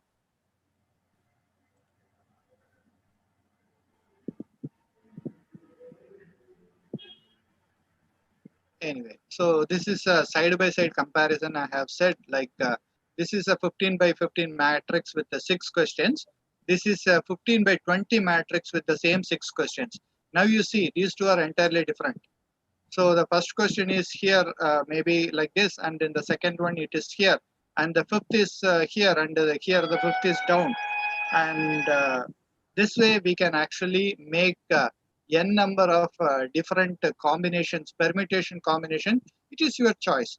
Now we know 15 by 15 works. So then I will go with 14, maybe 15 by 16, 15 by 17, or 16 by 15, 17 by 15. So simply keep on changing. That's it. The next one is about the Google platform. Can we move to the next one, or is there some doubts which we have? Go ahead, sir. Okay, sure. So I think, are you familiar with the Google Classroom, or I should have to think? Ketan Vira had raised the hand. Is there any questions from that person? Yeah. 2 participants are raising the hands. They can quickly ask the question. Good evening, sir. Good evening, sir. Yeah. Sir, do we encounter a problem that a particular alphabet doesn't fit into these columns and rows? Does it ever happens ki, there is one word which doesn't fit into crossword, and they may ask us to either use a new phrase or a new word? Yeah, do we encounter such problem? Yes, yes. We encounter it in a different way. That is British English spelling and American English spelling, singular and plural. So these are all the 2 areas where we do face this kind of problems, because students, and of course there is a spelling mistake in the word. So these are some of the ways where the students actually face problem, because I'll tell you, as an organic chemist, I heard this problem, especially for the word enantiomer. So this word, some 6 to 8 students wrongly wrote that word. So TIO, they wrote ITO and OTI, like that. They just mix and match the words and other thing.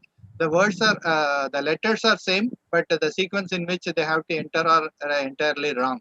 So then what the software will tell is, the software will tell a wrong answer. But in these kind of situations, students can actually inform us, because we have been handling 3,000, 4,000 students. So there it is very difficult. So student directly write to us, sir, I wrote the right answer, but the software gave me wrong answer. Then I will say, you send me the screenshot what you have actually entered. When the students actually enter the information, they can actually go back and see that actually what they have entered. When they send the screenshot, and when we also get the backend information, we will compare these 2 things to make sure the student is not telling something different. So once we know this is a simple error which is based on the spelling mistake, you can take a call whether you want to give award marks or you want to cut it. It is based on your decision. So we generally give the marks to the students, because we later on If possible, we will inform the backend team telling that this particular student had made a spelling mistake and I want to give him full credit for his correct answer, even though he wrote some spelling mistake. The same is applicable for the American and the British spelling, because if I follow a British spelling, then SE will be used, and then in the American spelling, ZE will be used. So S and Z, the computer sees as a two different letters. So these are all the places where you will actually have problem. But the number of letters, you will never have a problem, because the crossword is created based on the number of letters what you give as a clue. Sometimes it may happen like we wrongly type, sometimes that also happens. So in that case, students will tell that, sir, there is a word. Then the mistake is from our side, because we have wrongly given the clue for that particular word. So those also has to be corrected. Other than that, the computer does not make anything wrong while creating the crossword. If you give 8 words, it will actually 8 letters basically. It will exactly make 8 letters only. It will not make 9 letter or 7 letter. That is always same. Only thing is the spelling will keep changing, because that is some people use American spelling and some use British spelling. Other than that, we have not seen any problem so far.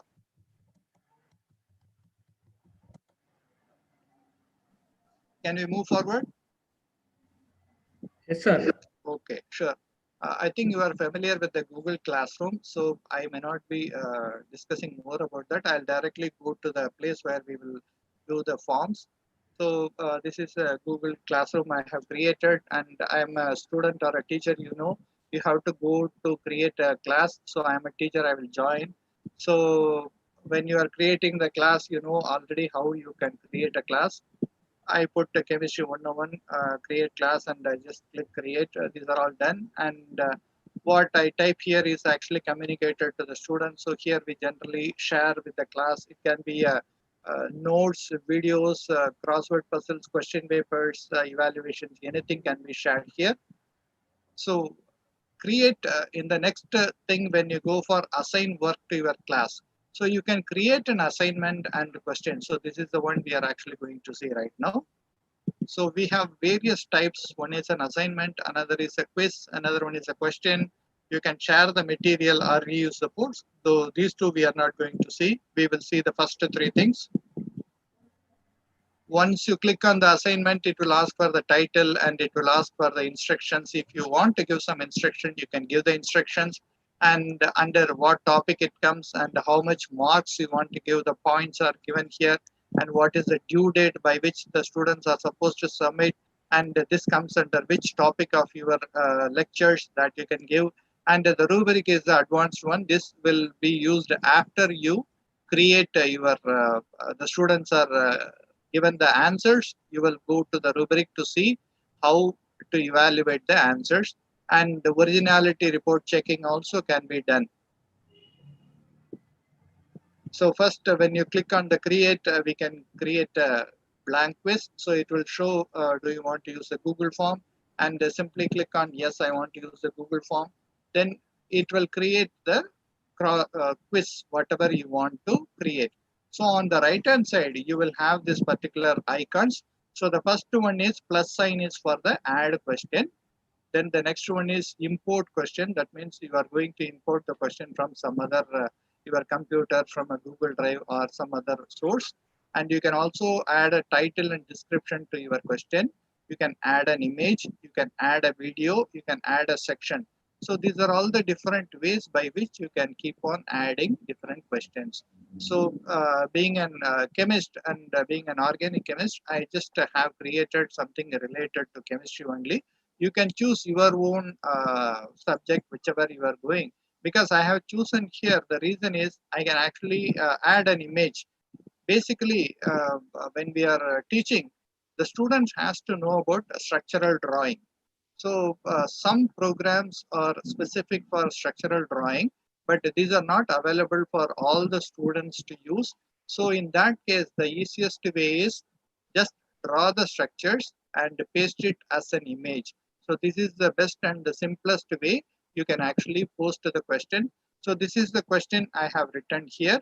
And the question's reason is this compound is treated with HCl and 3 different products are formed. Now, identify the product formed in the following reaction. That is refer alcohol 1. So this is the alcohol 1. So why did I put a refer alcohol 1 is simply because sometimes the Google form actually shuffles the questions. So this is taken as a separate entity. This is taken as a separate entity. So when it shuffles, this will put this first question with some other image. In that case, students will be confused. I'll be asking a question that is related to product formation, and the question may be related to something entirely different. So there is a confusion which may happen. So to avoid that, what we have to do is give some name for your image so that this image is related to this question. Even if it is shuffled, the students can actually say, okay, this is the question that I have to answer for alcohol 1. So go and identify the correct image and look at this image, and then they will say, when we say multiple choice question, you will see the circle here. So whenever there is a circle, that means only one option is correct. In other words, there are multiple choices, but there is only one correct answer. So the circle represents it is a MCQ type question. Now there is another question. Here, if you see, I have changed the image. This is the alkyl halide. So the alkyl halide I put in the question paper. So what are all the questions I am going to ask? What is the product I am going to get in this particular transformation? So like that, we can make different type of questions. These are called MCQ type questions. The next one is a MSQ type question, that is multiple select question. So in this one, you see there is a square box. In the previous one, we had a circle. So the circle is basically the multiple choice question. That means only one correct answer. Whereas in the MSQ type, there are more than one correct answers possible. So that is the reason this will be given in the square bracket. So that way, students also know if they write only one answer, there are other answers also possible in this particular case. So they have to highlight all the things. So now the question will come. If a student answers all the 4 things, then at least one of the things is going to be the correct answer. So they will get the correct answer for this one. So how do we avoid these kind of problems? So in that case, when you are actually answering, setting the answers, you can very well make sure those who have ticked the correct answer only will be given marks. There is something called partial grading. You disable the partial grading for this MSQ type. Then whatever one answer they give, they may not get. But you want to give them a choice. Okay, it is a multiple select. I want to give them the students a better option. So I want to give all the whatever maybe the one correct answer they also give. I'm going to give the partial answers also. So in that case, you can highlight for how many correct answers they will be given the marks. So this modifications can be done at your end. Then there is something called short answer is also possible, and students can reply to each other, or student can edit the answer. So these are some of the things. If you want to enable, you can enable while you are asking the questions. If you don't check this, then students cannot reply to each other and the students cannot edit their answers. So this is going to be one-time submission only.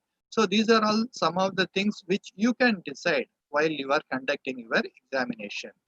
So you can also choose a short answer, or you can go with the multiple choice questions. And the topic, you know whether you want to give some whatever the questions you are creating under a particular topic or not, that you can decide.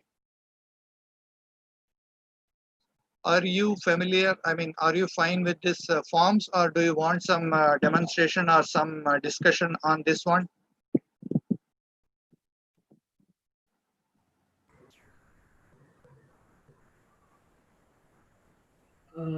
No, sir. Okay.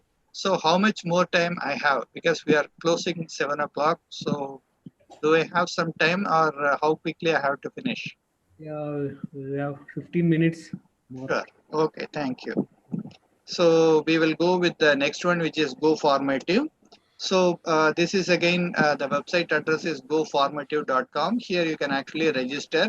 One of the limitation with this Go Formative is some of the features what is given here are basically for the subscription based one only. So some basic informations are given here, but some other additional things. I'll show what are all the additional things which require a payment based one.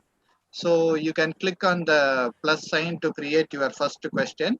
So basically you have to register for this site, which is goformative.com, which you can actually use any of your email address and you can register. And here now you have a 30-day free trial. This is what you will see. So some of the things are basically available. Some of the things which are little bit gray color or little light transparency more, these you don't get during the free plan. So these are available only for the people who have a subscription based one. Other things you can actually have for the 30-day free trial only. So if you are going to teach the class for the entire semester, then this is going to be a difficult choice for you. So here again, it is very similar to Google Forms. So you have multiple choice, multiple selection, everything. See, the question setup for most of the online platform is more or less same. If you know one platform, you can actually use any other platform. So here I had just put what is evaluation. So the answer is assessment. It is not collecting data, analyzing data, or interpreting data. So this is the way you can actually put the answer. So here if you see the star means actually you can randomize the order. But unfortunately this is available only for the subscription. That is what is given here. So the try premium or other thing. So you have to go for the subscription, then only these options are made available for you to use.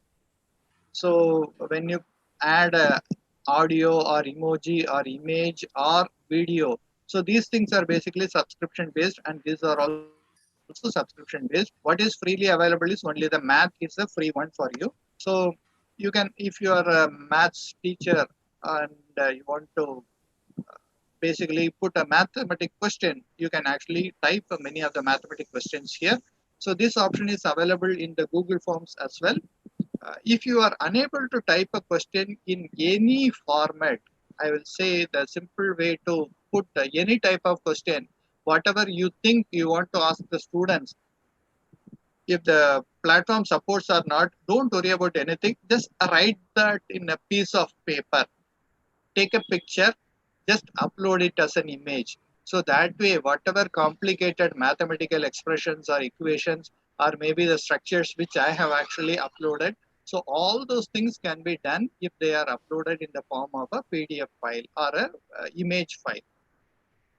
So here, this is the multiple select question. So I have three things given here for the correct answer.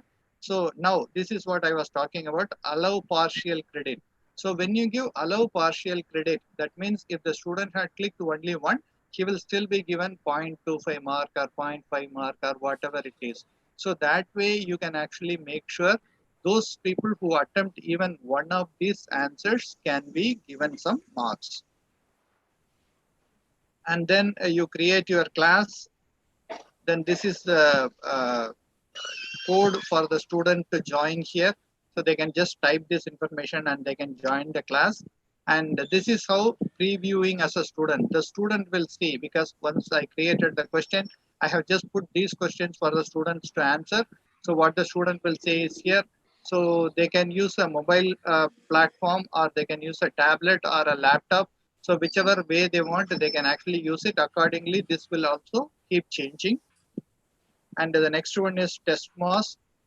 So here again, I'll just go through very quickly, because these are more or less some features, additional features available. And finally, if some time is there, I'll take some other questions. So here again, you have multiple choice, true or false matching, filling the blanks essay. So different types of questions are available here in the Testmoz also. So here I have created two questions, like question number 1, choice 3 is correct, or question number 2, choice 3 is correct. You can say this as a multiple choice one, or you can also shuffle it during the test. So these are some of the ways you can actually do that. Here again, for the Testmoz website, you have to simply register for the website, and with your email login ID, you can simply register. Registration is free, so you can actually explore these kind of things. One advantage here is you actually have a mathematical expressions, because the syntax is given and the display how it will come is actually given. So you can also use the mathematical equation. For using some of these features, they say $50 per year or some membership is there. So that is what I said. Testmoz and other things are not completely free for everything. There are few things which are available free, but the rest of the things you have to pay for that. And you are ready to publish means once you created the quiz, you can actually go ahead and publish it so that the students can actually view that. And this is the address from where the student can actually access this particular question paper. And once they answer it, you can export or print it. Also, you can send it to students as a PDF file or an image. That is also possible. And these are some of the features. I'll just go through that, because this you can also see their website, and see, these are some of the ways how the questions can be formed. So student interface will look like this. So these are some of the ways you can actually ask questions to the students. And then quizzes is another one. This also is you have to register with your normal email address. You can register for this one. Quizzes.com is the website. You can create an account, and you can create the quiz. The next place, when you click on the plus sign, it will go to create a quiz. So here you can create the quiz. If you have some particular subject, you can also choose a subject, and the name of this quiz you can give. And then next, add your first question. You want to write your own, or you want to take from the library. So these two options are available for you. And what way you want. See, they have just put some images or icons. Again, it is one and the same. Multiple choice. Checkbox is nothing but a multiple select, filling the blanks, pool, open-ended. So these are the same way. All the software or the online tools will have the same set of evaluation, because these are all the normal evaluations which we have been using so far.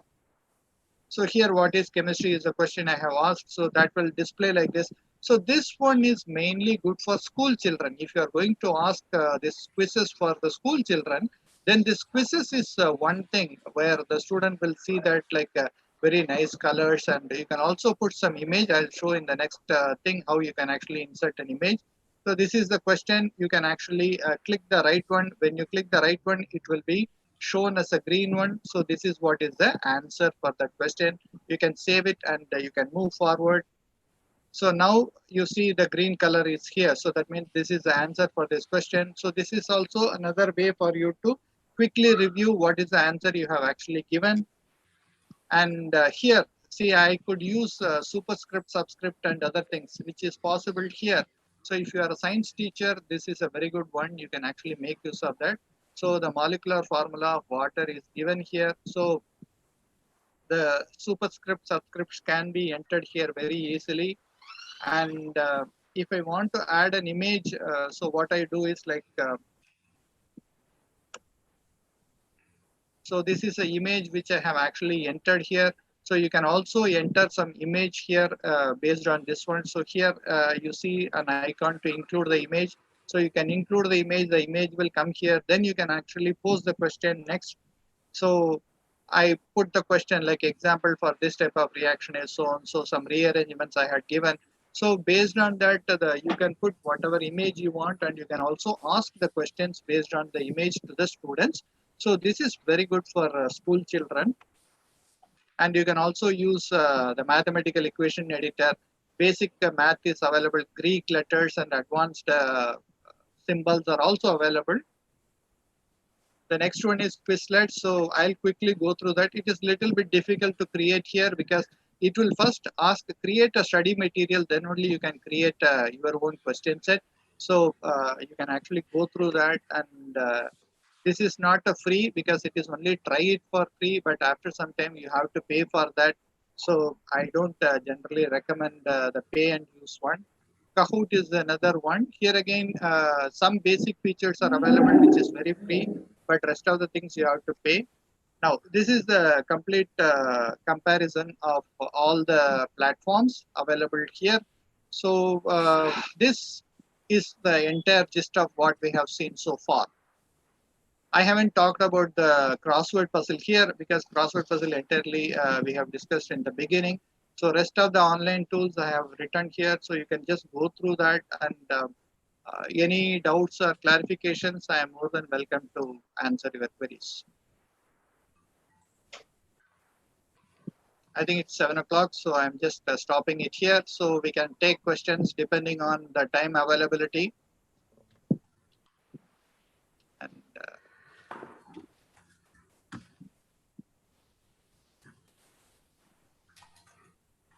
Sir, KK. Yes, dear participants, please, if you have any doubts, please ask the questions. Hello, are you audible? Yes, sir. Yes, sir. Please. Sir, Balaji, sir, there yes, in yes. the presentation, one question was raised that whether we are to use it in B.Ed or not. One of Yes, participants asked. you can use in B.Ed. So it is possible. Here in B.Ed course, so we have the content subjects, content cum pedagogy. So like biological science, physical science, mathematics, and these tools what we discussed today, what you have presented, sir. So all these things we have to make utilize in the content subjects, content cum pedagogy subjects. Yes, it is possible. You can use it. Actually, I'll tell you. There is one Dr. Aram Khan from Jamia Millia Islamia. She is also from B.Ed, education only. So she had been using many of these tools in her education technology teaching also. Because you can use it in two ways. One, to tell the people how to use it. Two, to use it as an evaluation tool. So both ways you can actually do that. So today we have only shared the information. So these things you can use it as an evaluation tool. That is one. You can also teach this as an evaluation tool to the students. That is also possible. Yes, anybody please? Hello.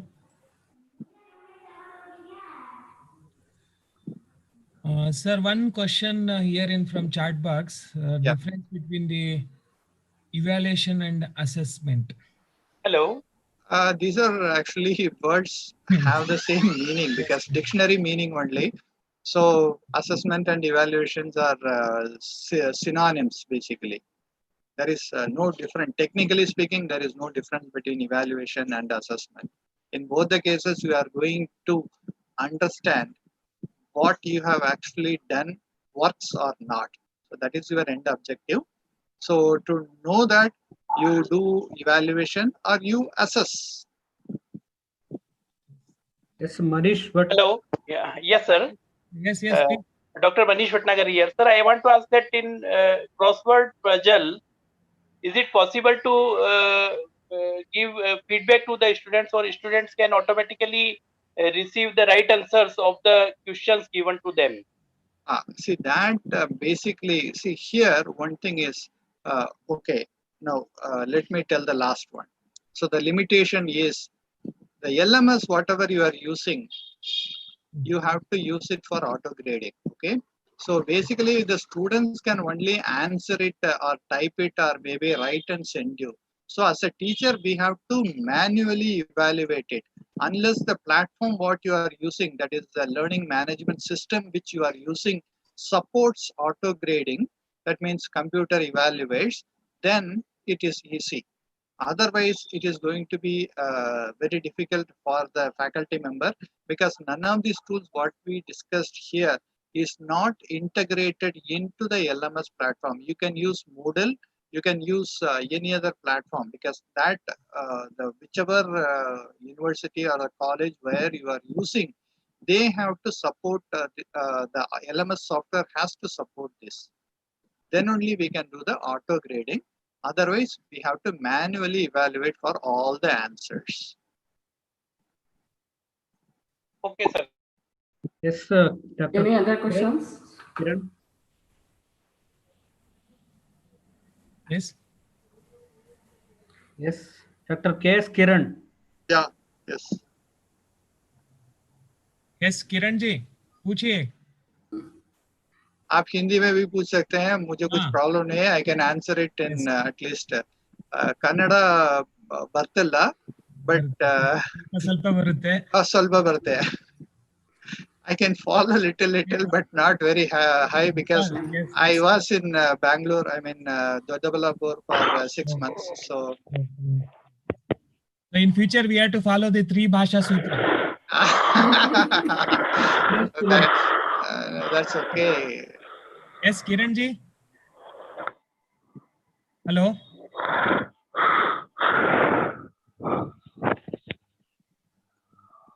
Yes, Dinesh Kumar. Hello. Yes. हाँ, yes, Dinesh Kumar ji पूछिए. Sir आपने ना एक software का नाम बताया था sir visual impaired student के लिए सर, वो क्या था सॉफ्टवेयर का नाम sir? JAWS. JAW. Sir right. J as in Japan. K as in Antarctica. Sir spelling बोलो. JAW West Africa. W. JW. S and South Africa. JAWS. JAWS.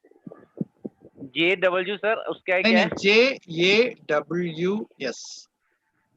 JAWS. 4 words sir. Only 4 words. Only 4 words.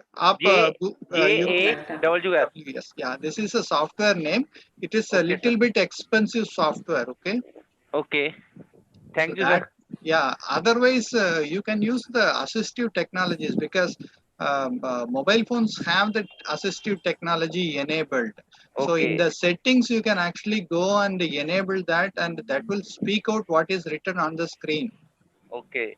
Because sir, I am also IT student sir. MSc Computer Science. Okay. Yeah, software. Okay, thank you sir. Yes, Kiran. Thank you, Dinesh Kumar. Yes, Kiran ji. Dr. Kiran. Hello. We are audible for you. He is talking, but we are unable to hear. Can he type that question? Because you can tell him like there is some technical issues with hearing. I mean, we are unable to hear him. He can actually type that question and we can answer it. Sir, KK sir, please go yes, ahead. Sir. Jagdish sir. Sir. Hello, sir. Yeah. Yes, sir. Please proceed, sir. Jagdish sir. Okay, sir. Good evening, all of you. We have organized one day a national level online workshop. So on online assessment and tools. It is my duty to thank one and all. So first of all, it is my duty to say thanks to Dr. R. Praveen sir, Registrar, CMR University, Bangalore. Then he is the patron of Ctefkk. Then, so we are lucky enough to have this great personality. Now he is actually working as a administrator. Though he is working as an administrator, he is a very good teacher. Then he is well known in statistical analysis. Then he participated many workshops. Then he is acting as a resource person. Then he guided many PhD students. He is working as a examiner for YOC examination of PhD examination. Then so by giving a keynote address, so he mentioned the entire theme of the national workshop. So on behalf of Tutea and on behalf of Ctefkk, I thank you very much, Dr. R. Praveen sir. Secondly, so it is my duty to thank the resource person of this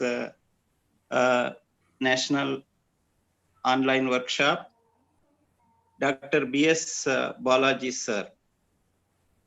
So suppose if you see his career, he is a very good scholar, eminent scholar. He is a very good teacher. So we actually lucky enough to have this great personality as a resource person of this online workshop. Then he actually mentioned many important tools of online. Then how do we conduct evaluation? Then what is the difference between evaluation and assessment? And what are the free version and paid version are available us to use assessment while doing actually assessment.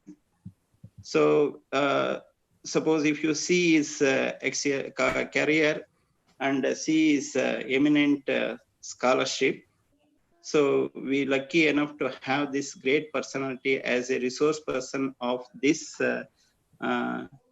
online workshop.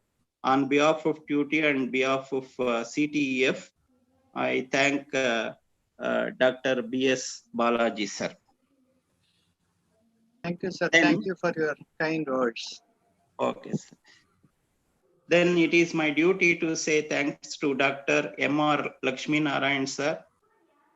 Then he is the chairperson of Ctefkk and the principal of BES College of Education, Bangalore. So there is a proverb, Murti Chikkadadaru Kirti Doddadu. Then he is actually very dynamic person. He was actually working as a state level Teacher Education Association of Karnataka. Then he is an eminent scholar. Then on behalf of Tutea and behalf of all of you, I thank Dr. M.R. Lakshmi Narayana sir. Then it is my duty to say something about Dr. Kavya Kishore and Dr. Maruti. So Maruti is the secretary of Tutea and Dr. P.B. Kavya Kishore sir is the secretary of CTEF. They are actually, we lucky enough to have this, the dynamic personality. Without them, it is very difficult to conduct this seminar. We have successfully completed this webinar by the efforts of Dr. Maruti and Dr. P.B. Kavya Kishore sir. Then both of them, so acting as a resource person in different webinars. Then they are participated many programs and organized many programs. Then we will actually expect the same type of cooperation and coordination that will definitely help us to conduct this type of many program with the coordination of Tutea and with the coordination of CTEF. I thank Dr. Maruti and Dr. Kavya Kishore sir. Thank you, sir. Okay. So it is my duty to say thanks to the executive committee of Tutea and the executive committee of CTEF. On behalf of all of us, I thank the executive committee members. Then it is my duty to say thanks to Dr. Rupashri Madam BJ.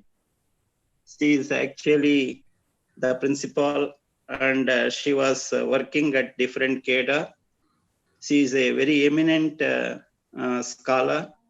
So we have requested her to narrate this program. Then she accepted our invitation wholeheartedly. and she narrated the program very well. Then on behalf of Tutea and on behalf of CTF, I thank Dr. Rupashri Madam. Thank you, sir. I thank the organizers and all of them who are cooperative. Then, so they actually give hands to us to make this program very grand success. Thank you, one and all. Thank you, one and all. Thank you. Thank you, sir. We all are thanks to Thank you. participants also from सारे जहाँ से अच्छा हिंदुस्तान हमारा कश्मीर से लेकर कन्याकुमारी तक सभी लोग यहाँ पर पार्टिसिपेट हुए, सभी को हम Yes, sir. अभिनंदन करते हैं. And we are also thanks to the chairperson of the TUT, Tumkur University Teacher Educator Firm, Dr. Jagdish sir, for giving this opportunity to organize and successfully completed this workshop. That is, thank you, sir. Thank you from our CTF organization and as well as from my personal also. And now Thank you, here sir. I want to share some instructions for the participants that now in today's present workshop, Professor Balaji sir explained very well in detail about the evaluations tools. They're the Google form and as well as the create a puzzle crossword and as well as the Testmoz and as well as the quiz also. Among these tools, any one you have to be select and you have to be do work on this and you have to submit the assignments. And very soon we will be post the this assignments and as well as the feedback link in the groups also and as well as in the chat box of the YouTube and as well as the Zoom also. That is, and there are two options, two sections are there. One is the feedback form and along with that assignment also. So therefore you have to be submit both assignments also and as well as the feedback form also. If you not submitted feedback form or either if you not submitted assignments, you will not receive the certificate. And it's a automatically generated it one. And this feedback form link will be open today at 9 o'clock. 9 बजे ये link open हो जाएगा और it will till 29th evening, Tuesday, evening 6 o'clock. Till 6 o'clock of 29th this month, it will be open. So take your own time. You have to go through these tools and as well as you submit the assignment and as well as the feedback form. And as usual, we have to submit the feedback form. We will receive the certificate to your concerned mail itself only. We will not send the certificates to your Telegram group or WhatsApp group or any other personal group. Okay. So I hope that it was clear. And once again, thanks to one and all. I hope that now shall we conclude here? Yes. Hello, Maruti sir. Yes, sir. Yes, sir. I have shared a feedback form along with assignment submission form in both the YouTube and Zoom chat box. So participants are required to construct at least a Google form or a Testmoz with at least 5 questions. Then only they can submit the feedback. अभी सिर्फ 7 बजे 2 घंटे के बाद feedback form open हो जाएगा. Don't be panic that feedback form open नहीं हो रहा है, सबमिट नहीं हो रहा है. 2 घंटे आप रेस्ट लीजिए एंड उसके बाद 9 o'clock you have to submit the assignments. Thanks to one and all. Good night. Yes, sir. Madam, Rupashri, madam. Hello. Yes, madam. Yes, madam. Please. Yes. Now we are at the end of the session. Gratitude is a powerful catalyst for the happiness. I hope we are all happy with the golden words which cannot be repeated. The golden words were said by the Dr. B.S. Balaji sir. Of course, today sir has taken us to the world of the assessment, which is like a sea. Sir has given a drop of water in the sea. If you are thirsty, you have to go ahead and work out on this. Thank you, sir. Thank you for your valuable information, and thank you all the participants and all the dignitaries of the workshop. Thank you one and all from the behalf of Tutea and Ctefkk. Thank you very much. Thank you, Balaji sir. Thank you so much. Balaji sir, thank you sir. Thank you. It's welcome. Yes, sir. We are very happy to share whatever we know with a lot of people. So thank you for creating such an opportunity where lots of people could actually interact and learn. I also learned one thing, like, I mean, okay, I have to now think about how regional languages can be integrated into this one. So that is my next job. So thank you so much for giving me an opportunity to at least learn something new from my session. Thank you. Thank you, sir. In our second workshop, we will focus on that languages also, sir. Sure. Thank you, sir. Yes, sir. Keynote, sir. Yes, Maruti, sir. Yes, Can sir. I wind up? Can I wind up? Yes, sir. Yes, because it's Yes, already 7:15. Yes, sir. Yes, sir. Okay. Feedback form questions are arising about feedback link. It's posted in YouTube also. Yeah, it will start accepting at 9 p.m. Don't worry. We'll post it in Telegram and WhatsApp group also. Post ಮಾಡಾಗಿದೆ. ಅದು 9 ಗಂಟೆಗೆ open ಆಗುತ್ತೆ. ದಯವಿಟ್ಟು tension ಮಾಡ್ಕೊಳ್ಳಕ್ ಹೋಗಬೇಡಿ, cool ಆಗಿರ್ರಿ. Take care. Feedback form upload कर चुके हैं YouTube में भी और as well as in the Zoom platform में भी 9 बजे it will open. And the last date for submitting the feedback form and as well as assignment is 29th September evening 6 p.m. We'll close after that. No excuses, no thing. Yes, sir.